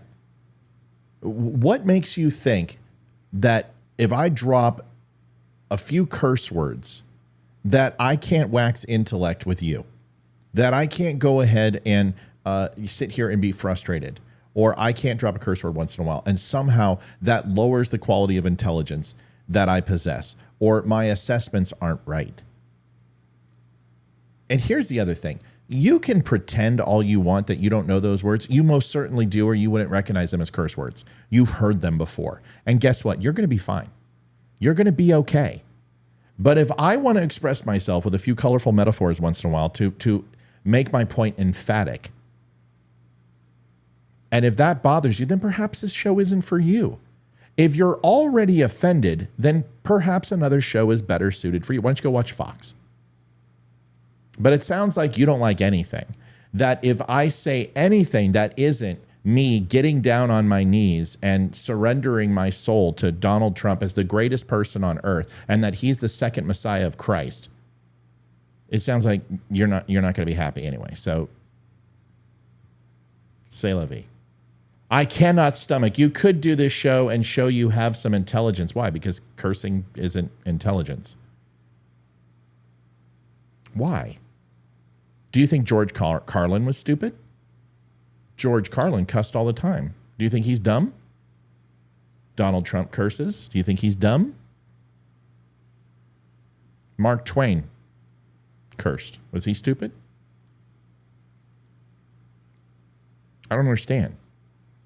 I don't understand why cursing makes somebody low-level intelligence. Is there some sort of sin that I'm not aware of? Please quote me the line in Scripture that says I'm not allowed to cuss. So is this a religious thing, or is this a personal preference? Well, let me ask you this question. The Bible talks about sodomy. It talks about rape. It talks about incest. It talks about murder. Do you just take those parts out of the book? Do you think those words are ugly? I happen to think those words are atrocious. Should we remove those parts? What other parts of censorship do you believe in? Do you believe I shouldn't have the right to say fuck? I mean, it's derivative of the word frickin'. It's a German word. And what does it really mean? Well, as an expletive, it has very broad range of meanings. And if speaking of George Carlin, if you haven't seen his rendition of the word fuck and what it means and how many ways you can use it as an adjective or a pronoun or a proper noun or a verb or a transitive verb, you should watch it because it's hilarious. But I think it's awful rude of you to say that I'm low-level intelligence, but I never directed anything at you. I never attacked you. So if there's a person here who has some sort of animus or overall low-browed nature about them, it's you. Because I didn't attack you. I didn't come after you. You just didn't like that I said a naughty word. You don't wish me the best. Why don't you say you're going to pray for me? And by the way, that's the Christian way to tell me to go fuck myself. So, Lawana, Hennessy, pick a fucking name. You're a three-named person. I'll tell you, man, all the crazies. Not all three-named people are crazy, but everybody who's crazy has three names. I'm just fucking telling you. Show some dedication to your husband. Why do you want to get a hold of people in high school that you no longer talk to? Why do you want your old boyfriends to try to find you? Are you not happy in your relationship? Why do you need three names? Do you know who else has three names? Hillary Clinton. Hillary Rodham Clinton. Ketanji Brown Jackson. Lee Harvey Oswald. John Wilkes Booth. Some of the worst people in history have three names. I don't know. But anyway, lady, I don't really care if you don't like me cussing. I'm not going to stop for you. My mom couldn't get me to stop. The military couldn't get me to stop. Corporate executives couldn't get me to stop. And 3 Fortune 15s. And you certainly are not going to get me to stop either. Have a good day, though. Throughout the rest of it, Hamas reveals its homemade 114-millimeter short-range Rajum missile system, which was used during the latest offensive. I haven't heard about this. Right here, which to be in the center of Gaza in one of the hot zones. Let's watch the video. Ugh, you can't cuss. Give me a break.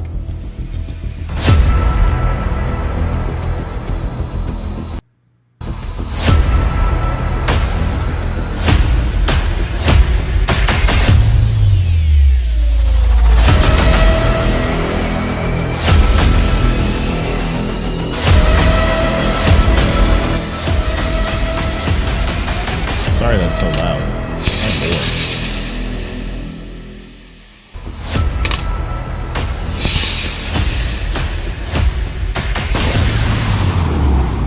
It's kind of anticlimactic when they can't get a drone to get an aerial of this.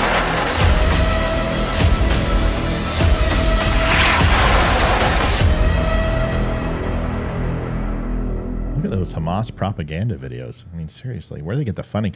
They use Envato, obviously, for their graphic design needs. Those things are extremely not reliable. The rockets that I showed you earlier have targeting systems and acquiring systems and have small packages that allow them to be more accurate than pray and spray rockets. But in the end, I wouldn't want those things falling on my doorstep. I don't know about you. Looks like it was planned out for a while. Absolutely. Yeah, 100%. Thank you, Matt. Bring it, brother. Forget these trolls and their language police. Listen, I don't cuss on the recorded show for a reason. I try not to cuss. Occasionally I'm gonna cuss. Who cares? What does it matter? How does it hurt you? It's just stupid. It's just who cares? People who curse are more honest. I mean, that's the truth, right? I mean, sometimes, you know, your stupidity transcends the depths of universal contemplation beset by your own paradox isn't as good as go fuck yourself. Sometimes just a few words will do. And I don't need to go ahead and go into my bag of thesaurus and come up with different words in order to appease your delicate sensibilities. I mean, God, this is what we're worried about as Republicans, is a couple curse words. Have you ever watched Joe Rogan? Do you find him stupid? That guy cusses like a sailor. You think Bill Maher's stupid? He cusses like a sailor. There's a lot of people who cuss. Who cares? Can we get past it? Can we get past it? Seriously. So sick of it. It's just stupid. You're going to hear him again? Probably. Yeah. Matt, I'm so sorry. I'm a Louisiana grown and fed curse, said a ton. I have tried to stop it. People act stupid and my mouth overloads. Yeah, it happens. Amongst the hostages are a group of teens who got together for a sim chat Torah holiday, as well as mother and 3 to 5 year old. I'll see if I can find that. Go watch Fox News. Ouch. Yeah, I'm just telling you. We the people are under attack. Cussing is not a bad thing. If you're really offended, you will be offended. That's true. I mean, what happens now? Now that you're offended, what happens now? Are you going to be okay? Do you need a sedative? What do you need? Nothing. Just move on. Be offended. Sorry, Dan, this show wasn't planned, you know. Hamas decided to go ahead and interrupt my Saturday. It's okay. I mean, when we were in the military, Saddam Hussein did it all the time and interrupt our Christmas leaves. Bless your heart. Oh, I love that. I thought it was derived from plucking a longbow. Yeah, but the word frickin'. See, that's the old adage. I've heard that too, right? Pluck you.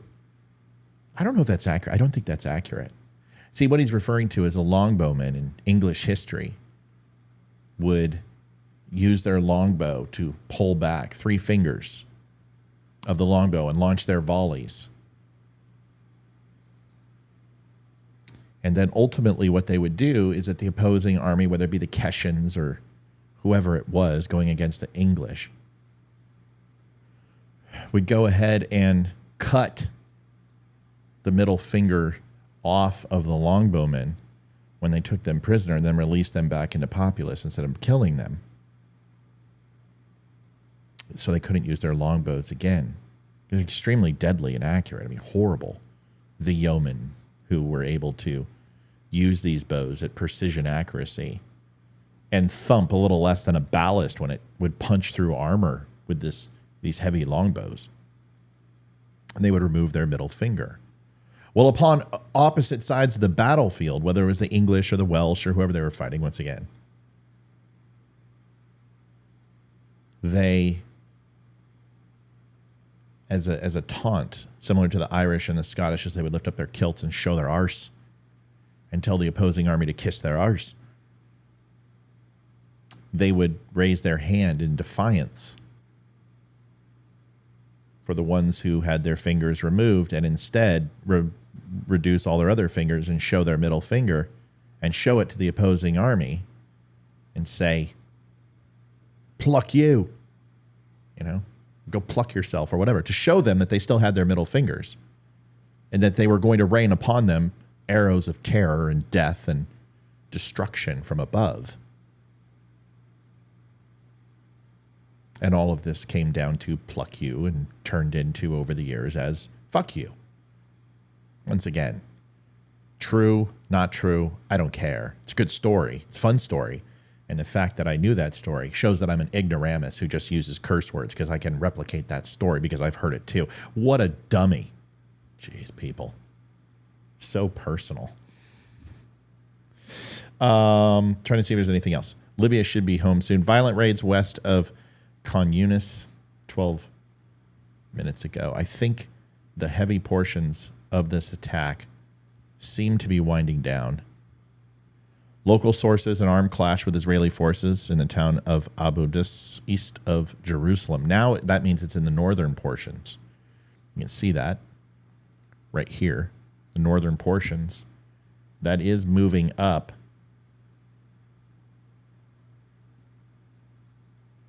When it starts to get up here, this is when we might want to show a little bit more concern.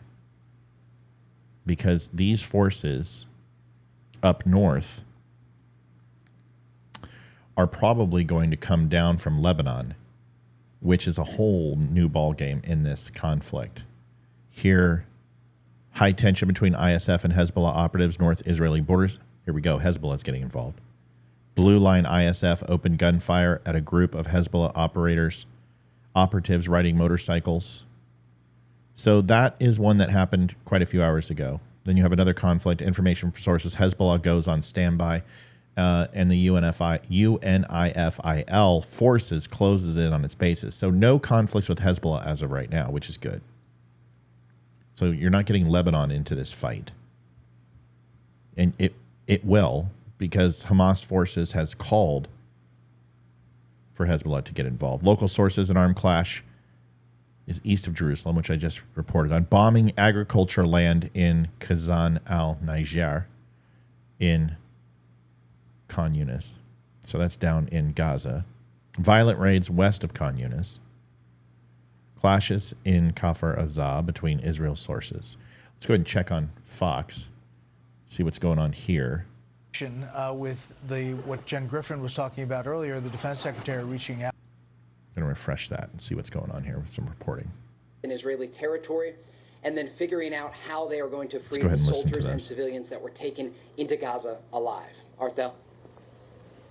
And you've seen a lot, Trey. So to hear those words from you, it's quite profound. Thank you, Trey Yanks there in Ashdod, Israel. Thank you for joining us. And joining us now live from Tel Aviv is retired Lieutenant Colonel Jonathan Conricus. He is a former spokesperson for the Israeli Defense Forces. And Colonel, I want to start right there. Talk about, if you would, how intricate is a retaliation for the IDF?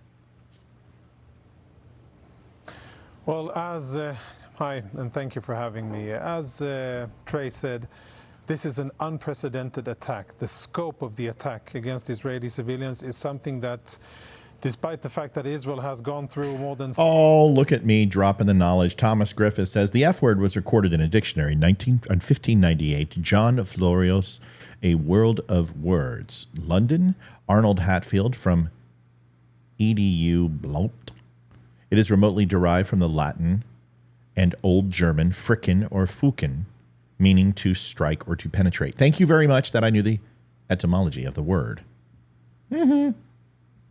Against our civilians, stick your head in doo-doo. Something like this we have not seen and witnessed and experienced before. And as such, our response will have to be unprecedented in scope and severity against Hamas and against anybody else who thinks that it would be the right time to attack Israel. So unfortunately, as we're speaking, I'm here in Tel Aviv, but in southern Israel... Yeah, it's 11 p.m. right now over in, well, yeah, 11 p.m. So they are +7, I believe. Yeah. So 11 p.m. Fighting is still ongoing, and we have yet to establish control over all of the communities in southern Israel. We are working with special forces, with massive troops that have basically flooded down toward... So that's why I told you they're going to use special forces and spec ops right now to infiltrate some of these spots that they can't hit with retaliatory strikes, drone strikes, everything else. They are going to put boots on the ground. You saw a lot of the IDF regular army moving in to support West Bank, Gaza, and northern parts of Jerusalem and Tel Aviv, and this is essentially to stay the hand of Palestine or Lebanon getting involved. Hold on, I've got somebody at my door. To go house to house, door to door in each and every Israeli community to make sure that we find all the terrorists. If we can kill them, we'll kill them. If not, then they'll be taken captive. We'll round them all up. Hey, buddy. How are you, Jack? Good, pal. Ethan is out with his mom right now. Should be back in about 20 minutes, and then you can come back over, okay? All right. All right, brother. Have a happy Saturday. Talk to you soon. Bye-bye. Sorry, neighbor kid. Round them all up, and once we'll be able to reestablish full control. Thomas says, do I think this is a distraction from something else? No, I don't. I don't at all. I believe that this is absolutely real. I believe it was an opportune time for Hamas to attack with Iran backing. I believe that having the speaker removed, I think there's other intel people who've said the same thing. I said that before anyone was talking about it, is that it's an opportune time because the purse strings for Congress are essentially held with the speaker. It just creates complication, and even though we give $150 billion annually to Israel, that money goes quick, especially with the Iron Dome. I mean, the Iron Dome is extremely expensive, and them launching 3,000 to 5,000 rockets in that area is going to depreciate their funds very, very quickly.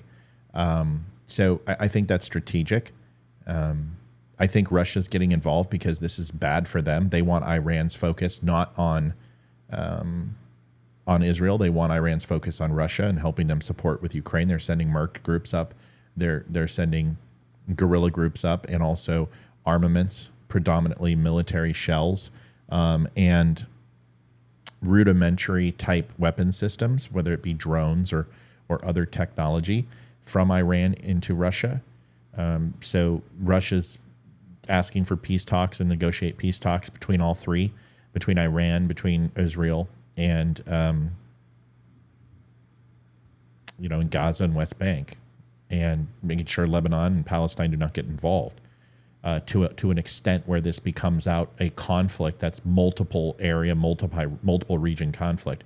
That doesn't help Russia. So, of course, Putin is protecting his interests. Do I think this is a distraction? No. I don't think anything's a distraction, because if you allow yourself to get distracted, then, you got to learn how to walk and chew gum at the same time. I don't know why people always say that this is a distraction, and I'm not saying you're saying it's a distraction. You're asking, why do we allow ourselves to get distracted? I'm like a goalkeeper. I don't let anything get past me. I consume it all, and I disseminate rarely.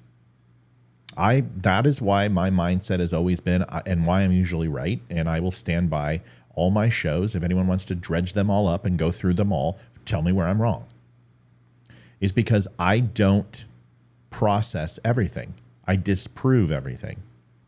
And I do my best to find small things and small inaccuracies or idiosyncrasies that are provable with exculpatory evidence to disprove whatever's being stated. Once I do that, I throw it away. And once I've done that once, I don't need to go any further. Once I see that there's a lie involved, once I see that there's a distruth, the credibility of the aforementioned is null and void. So I consume it all, and I disseminate rarely anything, because I usually go, okay, this is bullshit. And when you do that, and instead of processing and disseminating everything and then saying I'm making an informed decision, no, just don't even allow it into your realm. So I don't get distracted. I don't let it happen. I'm laser focused on this today because this is important, even though there's other things in the world going on, even though there's other situations. I mean, look what's going on. I mean, we had the border wall. Biden reversed his position. You have the speaker that has been removed. You have Ukrainian funding on hold. You have an election going on. You have more charges against Donald Trump and supposedly him releasing nuclear submarine secrets to some fucking billionaire. Oops, I cussed. Don't leave. There's a lot going on in the world. There's world famine. Africa's going to come out with its numbers and talk about how literally it's in a depreciation and a hunger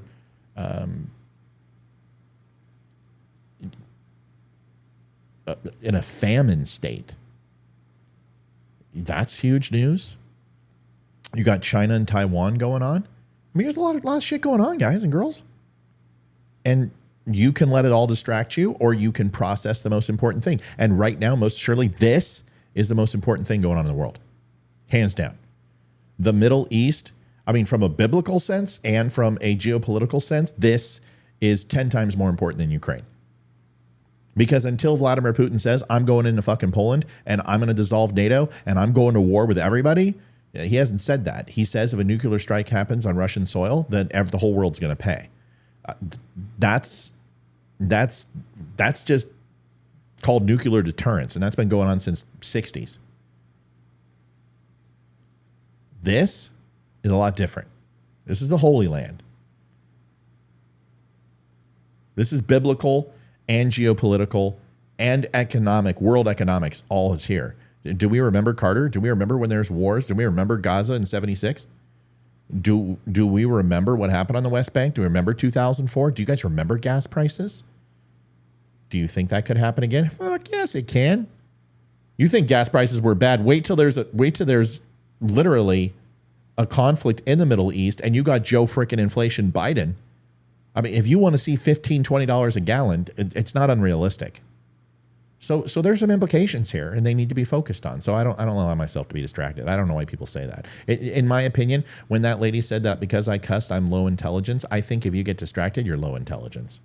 If you allow your brain to be manipulated and to be distracted, then that's more of a cause of concern than me dropping an F-bomb once in a while. Just saying. Just personal opinion. I got some more comments here. I'm going to read them. Is shut and guarded shut, and then we will commence the second stage, which will be a long and enduring stage of retaliating towards Hamas for their barbaric crimes. Colonel, can you tell us has there been any information relayed to you? No, Jody, they don't. The not at all. Infiltrating the they Israeli do not F forces? around. Yeah, Well, we know- Marcy, I already said that earlier. The next Israel's going to hit Iran in the next 72 hours, and they're going to hit their nuclear enrichment programs. They'll hit ammo depots. They'll hit command and control units. They're essentially going to send. They're not going to send them to the Stone Age, but they are going to. They're going to take a third of Iran's capability, especially their airstrikes and retaliatory airstrikes. The problem is Israel has to get in through the integrated air defense systems. Iran, single-handedly, it has the most integrated air defense system and has the best air defense out of any country in the world, better than China. IADS is Iran's one of their strongest, and it's not along just the Gulf lines, but it's curtailed all through the 9 major developed areas in Iran. So it's not just Tehran. So when we developed strike packages 25 years ago to go into Tehran, we were seeing 67 to 80% initial first and second wave air losses from a Navy standpoint, from an Air Force combined standpoint, and now obviously with the F-22s, the Marine Corps, et cetera, et cetera. So you were going to see a lot of attrition to American forces and losses based upon an initial airstrike. That was bringing high-altitude bombers from Diego Garcia. That was leveraging the aircraft carriers in the area, and then obviously hitting from Ramstein and a few other Air Force bases. And you would use... I'm trying to think if I can say this. I can't say that. They would use locations in Africa, locations that also had the ability for QRF and rapid response. No, I can't say that. So I'm not going to say anything else. But I will tell you that Iran is next, and Israel has to. And this is really what they were looking for. This is why immediately all news stations tried to bring Iran's name into it, because Israel has made it very clear to the United States government, England, and other Saudi Arabia and other countries that they are absolutely going after Iran. This is their 9/11, and they are going to respond to Iran like we did with Afghanistan. I don't think they put boots to the ground. I think they are going to develop high-altitude strikes, precision strikes, possibly some special forces in hitting some of those coastal batteries that are integrated air defense systems first. Coming up from the southern part of Iran would probably make the most sense, and then moving northward from there. It is one of the most heavily guarded areas, but it's also one of the most strategic as narrowing the ability to get in. You'll see high-altitude bombers come in. You'll see laser-guided bombs specifically hitting integrated air defense targets that are mobile. Is going to be difficult, but the stationary ones, they know where those are at, and they'll hit those very, very quickly. You could literally have special forces teams lays those. You can have drones lays those, and they'll hit those.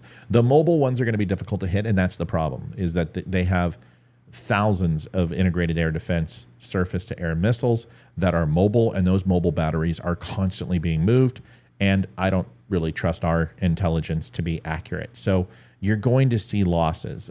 Israel knows this. They know how difficult it's going to be to get in. The question is will this be retaliatory strike by the United States also get involved, and allied forces? I don't see how Israel pulls it off without that. I think it behooves the United States to hit Iran and to send a very clear message. And I would be very shocked to not see a combined effort like there was against Baghdad, with Royal Canadian forces, British forces, American forces. Israeli forces were not involved. Yes, they were. Yes, they were. So you should see something like that. This will be a multi-state, multifaceted nation strike in Iran, and I would expect that in the next 72 hours. So I agree with you 100%. Iran fucked around. They're about to find out. That's it. That's it. And the Biden administration is now forced into essentially Obama is shitting himself right now. He is pissed. I guarantee Obama is on the phone, and Biden's in a rock and a hard place. He has a choice to lose the 2024 election, which he most assuredly will if he does not defend Israel, or he attacks Israel and destroys any possibility of reinstalling the Iran nuclear deal and any relationship he has with Iran. And fucking good. Oops, I cussed again. Sorry. Good. Joe Biden needs to draw a line in the sand and pick a side. And that side is Israel. And stand by Israel at all costs when it comes to Iran. As far as when it comes to the PLO and Hezbollah and Hamas, I let them take care of themselves. There's no nuclear capabilities. There's no long-term loss or gain. Israel has fought this war before. They've fought it for decades. This isn't the first time. Let them hold their own. Give them their money, give them their weapon systems, support them, and let them do it themselves. But the moment Iran starts sniffing around, you slap those bitches back to the Stone Age, because Iran is the threat. Because if Iran gets a nuke, that's game over. And you can listen to all these people, you know, all these commentators. If they are not saying what I just said, that if Iran gets a nuke, it's game over, then they don't know what the hell they're talking about. Period. End of story. We must do everything we can to ensure that Iran does not get a nuclear weapon. And it's not appeasement. It's not sanctions. We've starved Iran. We've been starving Iran since Trump, okay? That shit doesn't work. Because the clerics and the shahs don't give a shit about the people. The 3% who make the money, they don't care if the Iranian people starve. They don't care if there's dissension. They'll just round them up and assassinate them. They'll kill them. This is Iran rule. This is what they do. The people are innocent. The shah and the clerics and the ayatollah are not. So if they continue to do this and the United States does not respond and use this to take out nuclear enrichment facilities, the United States is missing an opportunity. This will go down as one of the biggest kerfuckles since Carter and the loss of life with the Iran hostages. You strike hard, you hit every single soft and hard target that you possibly can in Iran right now. And you support Israel. And if you got to bring in F-22s, you got to bring in B-2s, you got to hit them with high-altitude B-52s, good. Do it. If the British got to go ahead and bring some Tornadoes in there and you got to bring in some F-111s, fine. If you got to go ahead and have F-35s to hit Iran's Air Force that can hardly fly over water or at night, fine. But you send a clear message to Iran that this shit is no longer acceptable. Because what happens when if Iran is literally willing to send terrorists into Israel to do this, to do a multifaceted attack from all sorts of fronts, from an initiative that is huge. This is massive. This is an invasion. This is an attack of a scale that we have not seen in this area ever. Ever. You can go back to 76. You can go back to 2004. Hell, you can go back before we even had media and we were fighting with sabers and camels and shit. This size of an escalated attack hasn't taken place. This is massive, and this cost billions to do. This is funded by Iran. If you don't answer this, it's probably strategically, from a geopolitical sense and a military standpoint, one of the biggest screw-ups. And I'm not a war hawk at all. We should do everything we can to avoid. But this has already been, the bell's been rang. It's over. You just got punched in the mouth hard. The United States got punched in the mouth. Israel got punched in the mouth. What are we going to do? You better respond. And you better use this as an excuse to hit Iran. 72 hours. Give it 72 hours. That's my prediction. I know that there have been hundreds, and not low hundreds, but high hundreds, of Palestinian terrorists that were part of this multi-dimensional attack into Israel. They've attacked on the ground, from the sea, and in the air, and they have used all of the arsenal at their disposal, all of the Hamas weapons that they have. Most of it, by the way, either paid for or delivered directly by Iran. Sorry, I keep pausing. Hitting Iran isn't going to cause a third world war. I'm just letting you know. Russia is not going to retaliate if we hit Iran. China is not going to retaliate if we hit Iran. You would have to be more worried about the Sauds, the Egyptians, Qatar, United Arab Emirates, Syria. Those are the countries that you worry about. You don't worry about Russia or China. It's not going to cause a world war to hit Iran. If the first Gulf War and Afghanistan didn't cause a world war, this certainly wouldn't. But Iran is not going to be happy. Iran is shit's going to go down. Like the United States better have their fucking intelligence on lock, because any plans to do any type of hit 9/11 style on U.S. soil will be executed post haste. Any type of attack that was going to be on Jerusalem or Tel Aviv, any type of attack that was going to be in Saudi Arabia, Kuwait, or any other country, that it will take place. If Iran had any intent to get into Iraq again or possibly get into conflict with another country like Saudi Arabia, they will. If you hit Iran as hard as I think they need to be hit, Iran will retaliate. So you better have your shit on lock. You better have the Gulf on lock. You better have Bahrain on lock. You better have Com 7th Fleet on lock. You better have the 5th Fleet on lock. You better ensure that all Air Force bases are tighter than a 12-year-old altar boy's butt or a duck's ass. Sorry, not appropriate. You better make sure, because if you don't, trust me when I say this, bases are going to get hit. Soft targets for the U.S. they're going to get hit. Tel Aviv, someone's going to walk into a few bars, walk into a college campus. You got to understand, if we hit Iran, they're going to flip the switch. And Iran is not listen, if you don't know, go to my site, go to Facebook, go to you can't go to YouTube, go to Rumble and type in Iran. And I did a full hour and 20-minute breakdown of Iranian forces. And I break down all their weapon systems, from tanks to boats to integrated air defense to their counterintelligence capability to everything. I break down everything, all their weapon systems. And I tell you what it would look like if the United States invaded Iran. Now, am I saying the U.S. is going to invade? No, but we're going to invade their airspace, and we're going to hit targets that are next to Iranian strongholds and cities. If this happens, the U.S. is the only one who has the capability to hit Iran. Israel can't do it by themselves. I'm just letting you know. Israel is going to lose a shit ton of pilots if they do it. The U.S. has over-the-horizon targeting. U.S. has Tomahawk missiles. They have the highest ability to do the job with the lowest amount of casualties. But Iran is not a pushover. As far as standing Navy, they're like 6th in the world. As far as ground forces, they're in top 12. As far as cavalry, mechanized infantry, they're low. Air Force, top 12.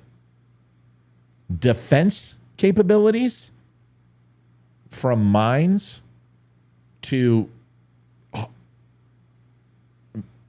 missiles that have the ability to go ahead and hit naval vessels, from the ability to go ahead and hit Exocet type missiles to hit our ships, for the ability to go ahead and strike down air, they're top 3. Their defensive network is incredible. And they are spread out. So getting command and control, there's 9 different major areas over Iran. They are very large. It's not a small country. It's big. And to have a multifaceted attack is going to require insertion into multiple airspaces. This is going to require a lot of permission for the United States to get involved with Israel. This is going to take some time. The question is the attack on Israel severe enough for these nation states to allow these strikes to take place and possibly have Iran as an enemy, or seek some sort of retaliation or invasion from Iran? It's a lot. But I'm telling you, it needs to happen. This needs to be a Gulf War type event. You have to respond. You got to take out these nukes. Not nukes. The nuclear enrichment program. You got to take out these conductors. You got to take out these enrichment facilities. And if you don't, they just launched a rocket last week that went in and had geosynchronous orbit. They have the ability to fire intercontinental ballistic missiles. Now, their targeting, is it any good? It doesn't matter. It doesn't need to be. It doesn't matter when you're going to go ahead and hit the United States, North America, and take a 30 megaton bomb and explode it 30,000 feet above its target. It's going to do damage. We got to take this seriously. Iran getting the nuke is one of the most dangerous things ever in world history. We got to take it serious. I would be less fearful of North Korea getting a nuke, to be honest. If Iran gets a nuke, they will use it. They will use it against Israel. They won't need to use it against the United States, because once they use it against Israel, it's fucking game over. Do you really think that they're going to allow a nuclear exchange between Iran and Israel and nobody else is going to get involved? You don't think Germany's going to fire off a few Roman candles in the sense of setting up the alarm bells? You don't think England's going to get involved? We don't think once that happened that Russia's not going to get froggy? Yeah, nukes are not good. And Iran having a nuke, it destabilizes the world. They need to be taken out. Call me a war hawk. I don't care. Call me a neocon. I don't care. I'm a realist. All right, let's go ahead and move through. With Iranian money and support and training. And they have used almost everything in their arsenal and thrown that at our communities in southern Israel. Hundreds of terrorists have participated. Yakov, there are a whole bunch of small arms fire and military conflicts taking place that have been killed inside Israel, trying to kill Israeli civilians or trying to... Aw, Carrie. Well, Carrie, thank you for that. That's nice of you to say that.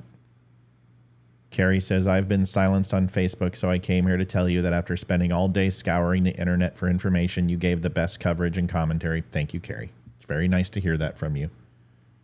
All differences aside, I appreciate that. That means a great deal. Escape back into Gaza, but that is not yet a final and an official tally, but there are hundreds of dead terrorists that, of course, we will make a final count of. And I can say that this is obviously an operation that Hamas prepared a long time, together with other terrorist organizations, collected intelligence, prepared, and launched an unprecedented attack against Israeli civilians. We'll have to, of course, look into how this... They're going to have to wait. They've got to get... There's too many airspaces that need to be... Go watch my strike video on Iran, okay? Because there's too many airspaces that need to be encroached upon in order to do this attack successfully. You just can't go into Tehran. There's multiple facilities that need to be hit. There's multiple command and control that need to be taken out.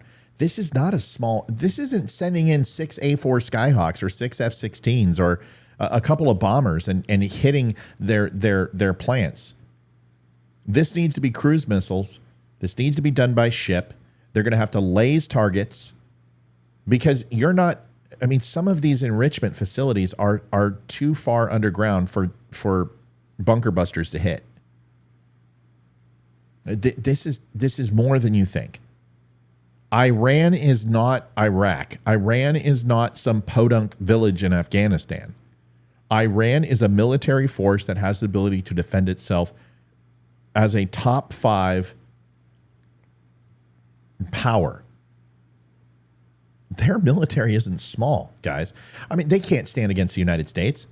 I mean, we would take out their Navy in the first 3 days. That's not what this is about. But Iran isn't a pushover. And anyone who thinks they are needs to stop. We'll have to, of course, look into how this happened and draw the necessary conclusions.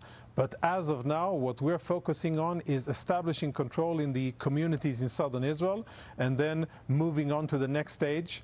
There's a cabinet meeting now in Israel, and after that ends, I'm sure that the IDF will be given directives how to carry on the fighting from here and what the aim of our operations will be. And Colonel, you mentioned all the help that Hamas has gotten from Iran. I would imagine they've also gotten help from them on the intelligence. Ramon says, Matt, is Israel part of NATO? No, NATO's Europe. No. Not even close. Nope. Let me ask you a second question before I toss it back to you. What about the borders? Are you able to seal off the borders? And Diamond says, any chance that something could go down in the U.S. from the open border? I would severely doubt it. Do I believe that Hamas or Hezbollah or have some sort of representation in the United States? I'm sure. But the last thing that those groups want are the United States involved. Nobody in the middle, everybody who watched the Iraq war knows what the full force of the United States military. And can I just let you know a little secret? Our military in Iraq was not even at 100%. Not even close. Not even remotely. OIF and OEF, Now, first Gulf War, that was, I mean, it wasn't innovative technology, but it had a lot of force. Now, with our geosynchronous targeting, over-the-horizon targeting, drone technology, stealth technology, high-altitude technology, outer atmosphere and re-entry capability, nobody wants the fucking United States involved. You guys don't understand. If you thought, like, okay, if Iraq was a backyard celebration, no, your local school, you know, or the local park putting on a fireworks show, what would happen now is like Washington, D.C., Philadelphia, New York, San Francisco, Los Angeles, Miami, Dallas, Chicago, Pittsburgh, Columbus. I just add up all the fireworks, and that's what you would see. If the United States lit up one of these states and the full-throated effort of all of our military force, that's no. Nobody wants us involved. So relax. Do I believe that retaliatory actions would take place if we go into Iran and we assist? Oh, yeah. Most assuredly. Yes. A 9/11 style attack? Yes. Some sort of chemical attack? Some sort of cyber or dirty bomb? Yeah, I mean, all of that's possible. That's why I said you better have your ducks in a row. That's why it's not going to be a quick strike. Yes, you might find some preliminary, but a strike like that, it's going to take a little bit. We have those plans in place. Those plans have been written forever. And we could execute those plans at a moment's notice. And it's what we practice. It's what the 7th Fleet practice, 5th Fleet, these fleets practice this. Navy, Marine Corps, Air Force, Army, they all practice this stuff. That's what we do every year. We do it in Australia. We practice these attacks. We have practiced these insertions. We have practiced going after command and control. So we know what we will do. These packages have been written by guys like me and thousands of others who are more important than me, have written packages on how to get into Iran, how to get into China, how to hit the soft targets, how to destroy their command and control. But all of that shit doesn't matter the first time you pop off of an integrated air defense system. A SAM missile goes off. A plane goes down. A responsibility of a bomber doesn't take place. You miss a target. It rains. You lose satellite coverage because of inclement weather. You have a Habib come in and fuck everything up. Strike packages are great. They're wonderful in theory, but they're not realistic to real-time situations, because if you're not planning for something to go wrong, then you're failing to plan. So even of all of those things, in the most optimum opportunity, it doesn't mean everything's going to go to plan. So we better have our ducks in a row. We go in and strike Iran. We hit their nuclear facilities. Then we better be ready on the home front. Israel better be ready. Our military bases better be on high alert. We better have command and control decisions ready to go and multiple redundancies in place in case one of these bases is hit, one of these soft targets is hit, one of. And if we don't, we're asking for it. That's what's going to take longer than a 12-hour hit. If this is going to be pulled off, you got to move. I'm not going to say anymore. I'm just going to tell you that you have family members who have sailors and airmen and Marines and Army soldiers who are serving. When you start seeing those assets move, take that for what you will. I'm not going to say anymore. But it doesn't take a rocket scientist to figure out that the United States is full joy on this, and you'll hear it. You'll hear it on Fox. All of a sudden, I'm not going to say anymore. I'm not going to put my information, and my experience is not going to put anyone in harm's way, but I'm not going to contribute to it anyway. I'm just telling you, you'll know when something's going to happen. Fox will pick up on it. They'll report it. And although there'll be lids on this type of stuff, you'll hear something. Some stupid analyst will come on, some asshat politician will say something about a certain unit moving or a fleet repositioning or whatever, or squadron, and then 2 and 2 will equal 4, and we'll be able to figure it out. But we should have a good idea in the next 72 to 96 hours what's going to happen. There is a response that's going to take place. It's going to be, in my opinion, larger than we anticipate, because that's what Israel wants. And I do believe Iran's going to get hit in their nuclear facilities, because it should happen. It should. It needs to happen. Any other terror groups that might think they can come in and help Hamas fight Israel? Yes. So over the years, Iran, being the world's largest exporter of terrorism, has built quite a network of proxy organizations around our borders, unfortunately. And there's Hezbollah in southern Lebanon, the biggest and most powerful Iranian proxy. There is the Islamic Jihad and Hamas in Gaza. And there are other smaller proxy organizations also inside Judea and Samaria and in other locations. Liv, currently what Israel has pick up, messaged as. Liv, just pick up mod. We don't have time to cook. We're going to be on here, so just pick up mod or something. Hopefully you got your message. Thanks, honey. Sorry. And to their Iranian masters is that they better stay out of the fighting. If they decide to join in the fighting, that will put us all, including the civilians in all Rachel, of those I'll see if I areas, can in see a your comment. totally I'm different behind in scenario, comments. I got a lot of and that is people something on. that I think all of us in the Middle East and in a general sense in the world would like to avoid. So far, Hezbollah has not joined the fighting, and I hope that remains the case. But to be on the That's what I was trying to side, tell you guys. the They IDF want to has keep. I'm really sorry. I keep interrupting, but this guy's an intelligence official, so he's going to talk my language. I tried to tell you they're trying to make sure Hezbollah stays out of this. They don't want Lebanon in this. They don't want Beirut in this. They don't want the northern forces. Understand, Israel is a self-contained country and apparatus. They are able to survive indefinitely unless there is a unconventional attack. But you start bringing in north, and you start bringing in Hezbollah, and then you're starting to flirt with the PLO. You're starting to flirt with standing military and nation states getting involved. Then you start looking at Saudi Arabia. Then you look at Qatar. There's too many enemies of Israel. Israel needs to be very careful. They need to stick to Iran, and they need to stick to Gaza and West Bank right now and leave it at that.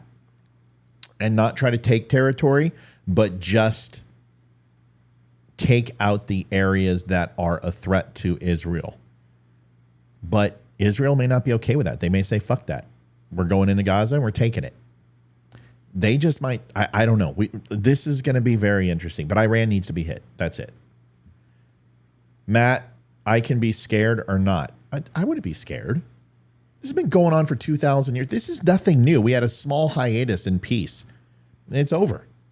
And here we go. This has been going on for a lot longer than you've been an itch in your daddy's pants. We can, like I said, we can go back to camels and sabers.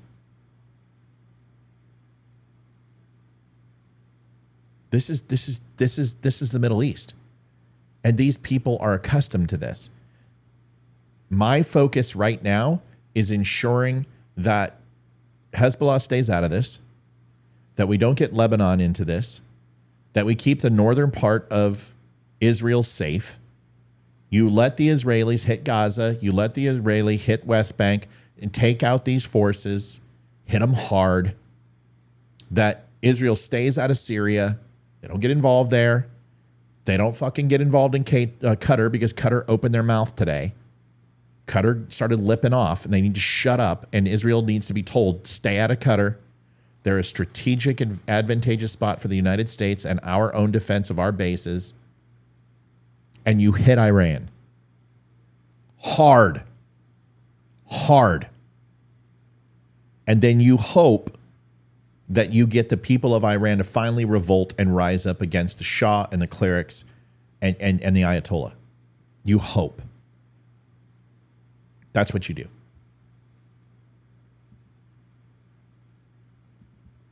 The IDF has reinforced our northern border with additional troops, both regular and reserve. We have enhanced our capabilities there in terms of armored forces, artillery, air force, intel, etc., to be more vigilant and prepare for any attack if it should come. And we are. You don't need to educate me on EMPs and electromagnetic pulses. I get it. The soft spots of the United States are well protected against EMP. Okay? Just EMP has been a threat since the Cold War. We've addressed it. Your Honda Civic, you're fucked. Okay? Your radio, our computers, our phones, not so good. Okay? But I wouldn't be worried about an EMP blast. I would be more concerned with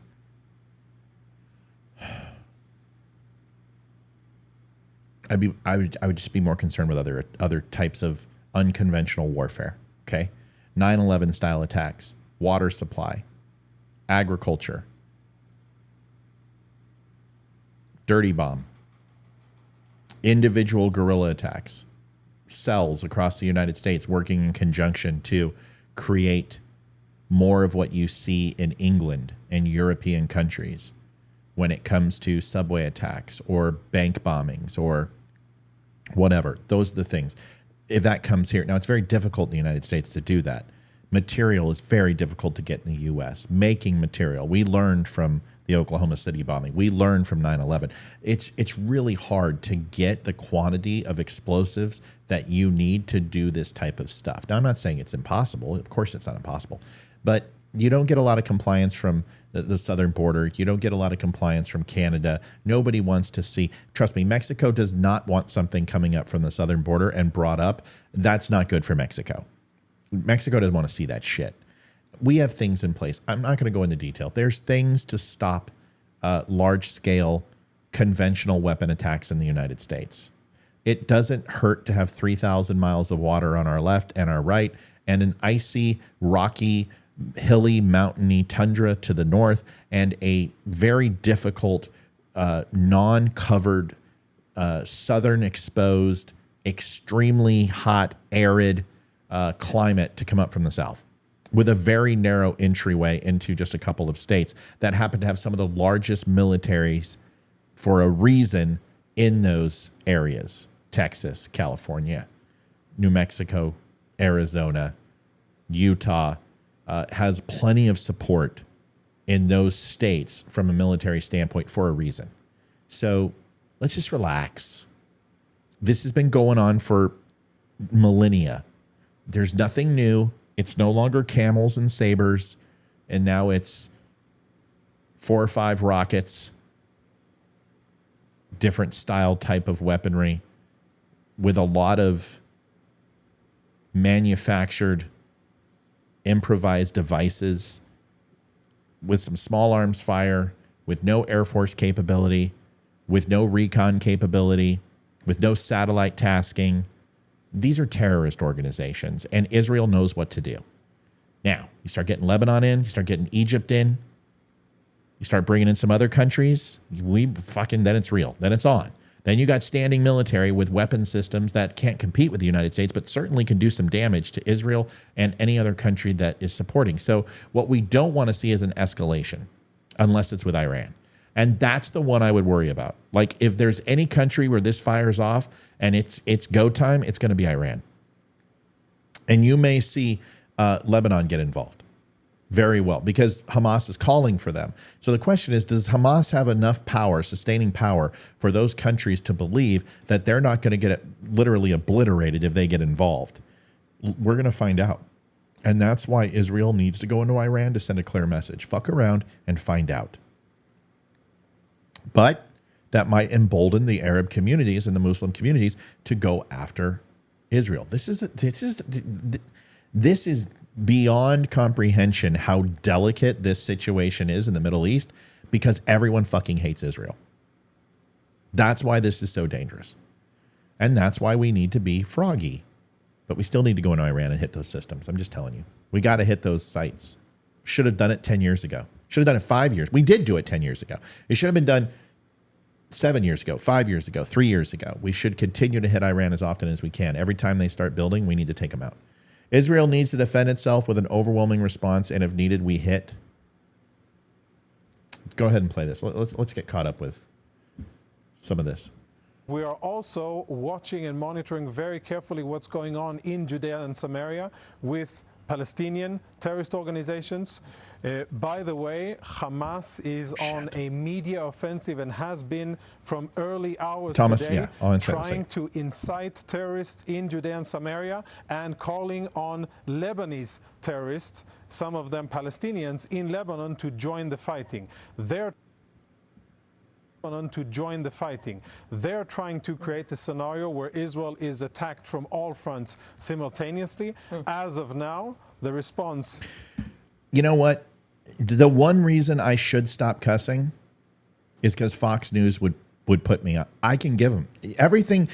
If you have not watched today, do me a favor, rewind the show when I close it down and go and take a look and listen to the shit that I have said long before anyone else has talked about it.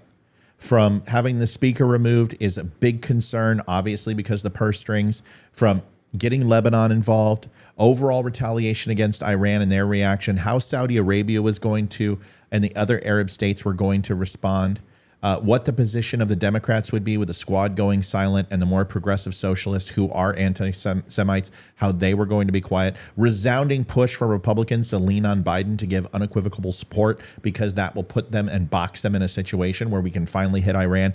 So many things. It's not bragging. It's not bragging if it's true. It just comes down to you have to listen to the sources that know what they're talking about, and you have to push away. This guy is giving you the straight poop. Okay, this is it. And this is our concern. You get Lebanon involved, and that is a completely different situation than we're in right now. Right now, you don't have a nation state really getting in, except Iran, who's running a proxy. You start getting nation states involved, now you're fucking with the Nation of Islam, and all those other countries are going to fire off. Why? Because they know they're next. They know they would be next. Israel is the most powerful force in the Middle East, period, plain and simple. Nobody's even close. Nobody's even close. Because they have the ultimate solution, which is to turn a country into a sea of glass. And Israel has to continue to show that they are not afraid. Remember when Israel grew up? Who was their daddy? Reagan. And Reagan showed Russia that he was not afraid. He was not afraid to kill KGB on U.S. soil or kill KGB on Russian soil. He weaponized the FBI to turn into a modern-day domestic CIA. Are you fucking kidding me? This guy had no problem taking on terrorists and saying, if you go ahead and harm one hair on England or any other ally's head, we will launch you into the Stone Age. Israel grew up with Reagan. Their country developed their defense systems and their overall mentality of how to stay significant from Reagan. And Reagan didn't mess around. So that's the mentality of Israel. When they poke you, you cut their head off. That's their overall mission objective. You get poked, you remove their head. They try to go ahead and stab you. You don't only take them out, you take out their wife and kids too. That's Israel. They don't fuck around. Iran's going to find that out. The response isn't going along with Hamas's plan. And as of now, we are focusing on the southern front only. But unfortunately, it cannot be ruled out that this will escalate and we will find ourselves fighting on more than one front. It is something that we are prepared for and that we are gearing up towards. Obviously, hoping not to be forced to do, but if we will do, if we'll be forced to do so, then... Roxanne says, this was an incredible intelligence failure or an incredible intelligence opportunity. This wouldn't be the first time that Israel had open intelligence and didn't act on it. Start playing chess. Stop playing it this way and start playing it this way. Start playing it up. The biggest threat to Israel's sovereignty is Iran.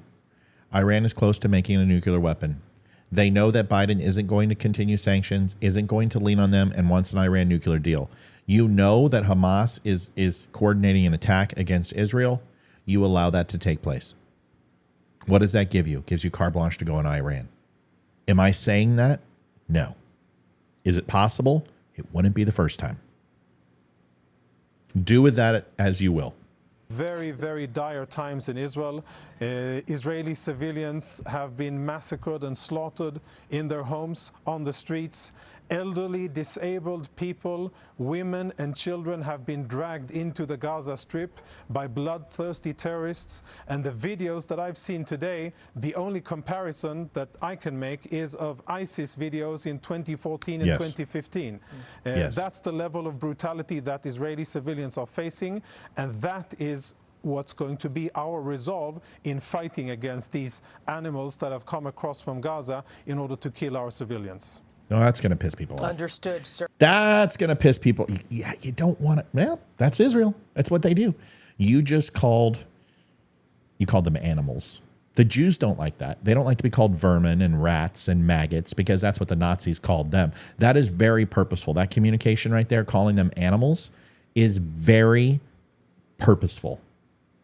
And as they say on the street, them fighting words. Jews don't call other people animals unless they're looking for a fight. Israel's pissed. They're fucking pissed. I'm just telling you right now, as an analyst, that would make it onto the commander's briefing. An IDF intelligence official from Israel stated that people in Hamas and anyone with that organization describe them as animals.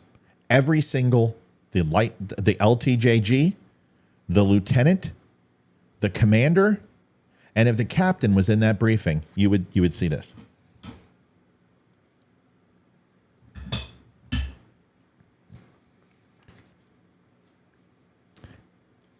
Excuse me? They said what? An IDF official, intelligence official, described Hamas and what they were doing is not only barbaric and close to what ISIS was doing in 2014, but they called them animals. Thank you for that bit of information. Israel's not fucking around. That would make the briefing. Talk about not burying the lead. I would start with that in my briefing. After today and listening to everything, all the things I listened to, I would say intelligence officials and IDF communication is describing the terrorists who did this as animals. It's the little things. It is heartbreaking indeed, and President Biden says this is not a moment for any party hostile to Israel to take advantage of these attacks. The world is watching. Retired Lieutenant Colonel Jonathan Conricus, former spokesperson for the Israeli... I can't play this, and it's fine. Danja Jakub Hansen. Danjal Jakub. Is it Cup or Coop? Shit. I pride myself. I'm so sorry. I'm butchering your name. I'm going to say Danja, okay? Israel will amass an army and march to war. They will set a precedent. Rock HaKodesh. Well, I don't know what that means. Now I got to go find out. Damn it, dude. You're pushing me here. I'm out of practice. I don't even know. Pronunciation is horrible. I'm completely aware. And I've seen the saying before. And I owe you an apology because I don't know. The Holy Spirit. That's right.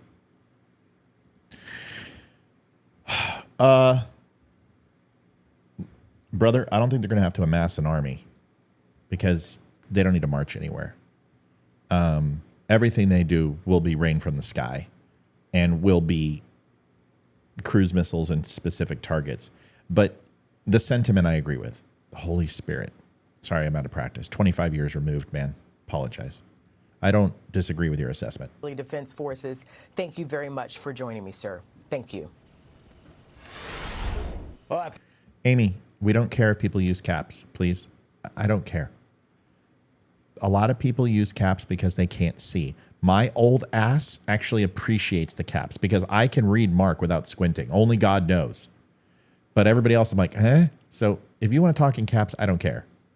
Just don't use 700 exclamation points. Well, at the White House, President Biden condemned what he called the appalling assault against Israel today. Amy, relax. Just everyone relax. Prime Minister Benjamin Netanyahu earlier and reassured him of the full and unwavering support of the United States. Lucas Tomlinson live in the North Lawn of the White House with what the administration is doing. Lucas? All right, I want to hear this. President Everyone Biden shut up. also spoke to the King of Jordan today in his remarks a little over an hour ago. Okay, this is good. Now, okay, if you want to listen to something, you might want to listen where Jordan is at, which Jordan loyalties are kind of where they were with Qatar. Listen to where Jordan, this is important because where Jordan goes, kind of like Saudi Arabia, Jordan's more of like the moral compass for the Muslim countries. Saudi Arabia is the fist. Just listen.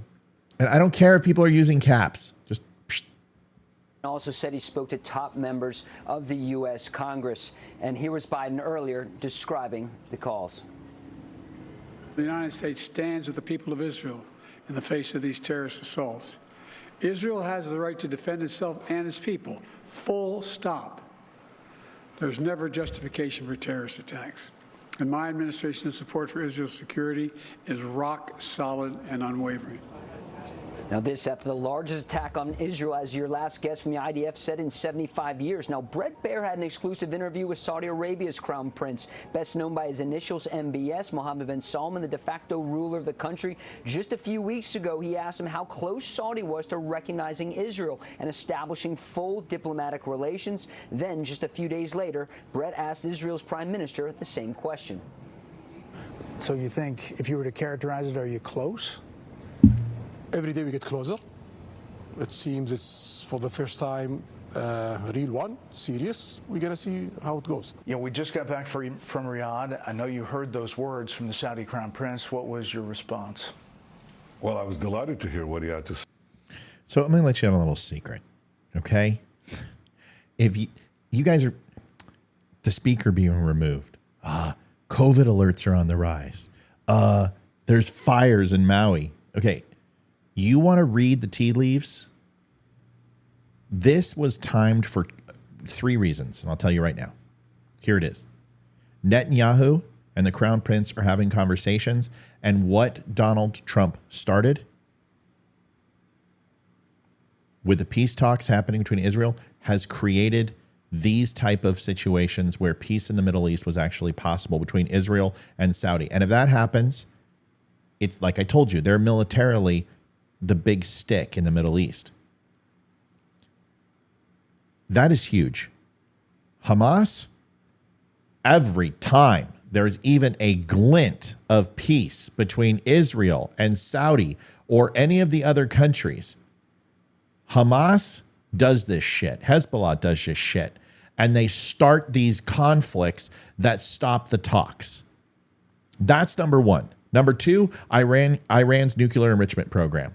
And number three, the timing of this, the speaker being removed in the U.S. cuts the purse strings and makes it very difficult to get the funding that Israel needs right now without a speaker in place. Those 3 things all together give you why this was done now. That's it. This right here is perfect. That's all you need. This is what Hamas does. They don't want peace in the Middle East. They don't want anyone recognizing Israel. And the reason why is because obviously we know why. The hatred for Israel and what it stands for in the Middle East is the one thing that they all agree on. It doesn't matter, Sunni, Shiite, Muslim, not Muslim, terrorist organization, Imperial Guard, Standing Army, whatever it is, it doesn't matter. I don't care. The one thing they all agree on is their mutual hatred for Israel. And if it breaks tradition on that, then you have other countries falling who lay dormant to the leadership of Saudi Arabia. And if that happens, you ultimately have the Muslim countries recognizing Israel, which is not good for certain countries who are bordered by Israel. Look at the position of Gaza. Look at why it's against the seaboard, why that's important. Would you be quiet? Get out of here. What are you doing? Go. Cat's crazy. But this is why. Look at the strategic positioning of West Bank. Look where Israel's at. Look at the rumbles that it created when Donald Trump recognized Jerusalem and recognized Israel as not a duality in being the nation, being their capital. This is important stuff. This right here, the Crown Prince and Netanyahu having conversations that even remotely scratch the surface of recognizing Israel, is massive. They can't let that happen. That's why. No, she's looking for love. She comes up and then she needs on me. So I reach down, and if I just touch the cat, she just bolts. So she's just a weird cat. She's not looking for just mom. She loves me too. We have that relationship. And to borrow a phrase, hey, Liv, bring in your cat. To peace every day that passes. Now, Senator Tom Cotton in a statement says crushing this potential peace deal is exactly why Hamas launched its unprovoked attack in Israel today, saying in a statement, quote, "This war is a transparent attempt by Iran to derail the peace talks between Israel and Saudi Arabia. The United States should provide Israel the military and diplomatic support it needs to destroy Hamas. And the Biden administration should cease all engagement with Iran." Now, some lawmakers are also asking questions about the $6 billion deal to help get those Americans out of Iran. Here was an exchange here. I'm done with this in 2 minutes. What did I miss? John, you just said that Iran was not going to do this for nothing. But didn't they also get 5 I'm just predicting everything. Iranians as well, yeah, Jackie. Then why did we need to add $6 billion on top of that? This is the deal that we were able to strike to secure the release of 5 Americans. Now, earlier today, former Trump Defense Secretary Mark Esper called this attack in Israel Melanie says, Matt, honestly, I think most people who don't have military are blinded by the amount of hatred that floats around over there and nothing else matters. It's true. The mutual hatred for Israel is ever present in everything that happens in the Middle East. And the only thing that becomes secondary is their mutual hatred for each other and opposing sects of the Muslim religion. That's just the way it is over there. They're literally the Red Wings and the Avalanche and the Yankees and the Boston Red Sox and the Boston Celtics and LA Lakers and Chicago Bears and Green Bay. All in one little area, and they all mutually hate each other. Folks, I've got dinner on the table. I've been on with you for 4 hours. Let me see. Yeah, 4 hours. Yeah, it's been. And I'm good with wrapping it up with this. Once this segment's over, I'm going to go. We got to see alpacas today. Failure. Eric? We had 250 so much. when you were gone. There's 195 on Rumble right now. So now we've got 500 people watching. Yeah, I was going to say there was like 400 when I left. Dude, Rumble people, please, if you have not had a chance to follow, I would really appreciate it. It's really hard to grow on Rumble. It really is. Because there's some great channels out there, from Brand to, I know Rogan streams on Rumble. I know Crowder's on Rumble. I know D'Souza is on Rumble. There's so many great channels, but I'm trying to cut into it. We're almost at 1,100. So, yeah, if you have not had a chance to follow and you're on Rumble, please do me a favor. Just go down and hit follow. Even if you don't even want to watch my show, I don't care. It helps us grow. If you're on YouTube, do the same thing. Set over to YouTube. Just take a second and just show the love, right? My wife and I are on here for 4 hours. We're busting our butt. Went to go pick up the kids, pick up dinner. We're not a paid media source. This is all created out of our home. And we do this because we were sitting down, we were watching the news, and we said, she goes, we need to go on, don't we? And I'm like, yeah, because I have a voice and I understand these type of things, and I spent time in these areas, and I know what's going on. And if I can bring just a little bit of peace to people, I'm going to do that. And you may not like my presentation. You may think I'm a sanctimonious dick and arrogant. And you know what? You're right. but it doesn't mean I'm wrong. Do we have any wars while I was gone? Yeah, a couple people. Some lady came in and told me not to cuss, and I told her to go fuck herself. Of course. Thanks so much from Washington. Well, in a moment, the Israeli ambassador to the United Nations, Gilad Erdan, will be here live. Right, death toll rises He'll give to over us 200. So here's what we're going to do. Let me just be transparent with everybody and tell you what the plan is. Olivia and I are going to go eat dinner, and then we're going to watch the Houston Astros hopefully spank the Minnesota Twins. It is Knock on wood. 1-0 Houston, top of the second. And then we're going to go watch my Colorado Buffaloes hopefully spank Arizona State. That's what Ethan's looking forward to. So are you under the same name? Yes. It's at The Dumb Show across all social media. So on Rumble, YouTube, Twitter, Facebook, Apple Podcasts, and Anchor FM. All you need to do is just go in Google and type in the Don't Unfriend Me show, and like 20, I'll be number one in everything, like top and bottom. I'm really good at my SEO. And then if you put at the Dumb Show, it'll also do everything. But you can see me, I'm everywhere. If you type in the Don't Unfriend Me show with spaces, if you do that, or just go to at the Dumb Show. Rumble is rumble.com. I don't know if it's overseas. I don't know how that works. I appreciate all of you. Listen, I may joke around. I may come at you, but I do appreciate you. I do appreciate the support. This is why I do this show. Can I just be honest? It's not for the everyday thing. It's for when something important happens. And the one thing I love is all of you always show up. The fact that we had 550 people on, I mean, that's incredible. That's what I'm talking about. And you may not see me every day, but when it's important, you trust me to give you the most honest reaction I can. So thank you for watching. Olivia and I appreciate it. Did you say we're coming back on? No. Okay. Well, unless something big happens. Now, trust us, we'll come on. But I know I could stay on all day, and I know it could pay a lot. Now, there's a lot of ads being shown. That's not the most important thing to me. The most important thing to me is you get information you can trust. Look at some of this. If you have some questions, you disagree with what I've said, whatever, come online, do that. Remember, Monday, Wednesday, and Friday, we're live at 8 p.m. Eastern, and then Tuesdays and Thursdays at 9 a.m., we are also live. Olivia's at work that day, but I do a morning show. And then we have our recorded shows throughout the day. Do me a favor. Just go over to our sites, say thank you, give us a like and a follow. That helps out. And then also, if you want to buy some cool shirts, some hats, some coffee, go over to thedumbshow.com. Use code DUMB10 to save 10%, DUM10. Thanks, everybody. God bless. Thanks for watching the Don't Unfriend Me show. We will be back if anything super pressing happens. Good night. Night, y'all.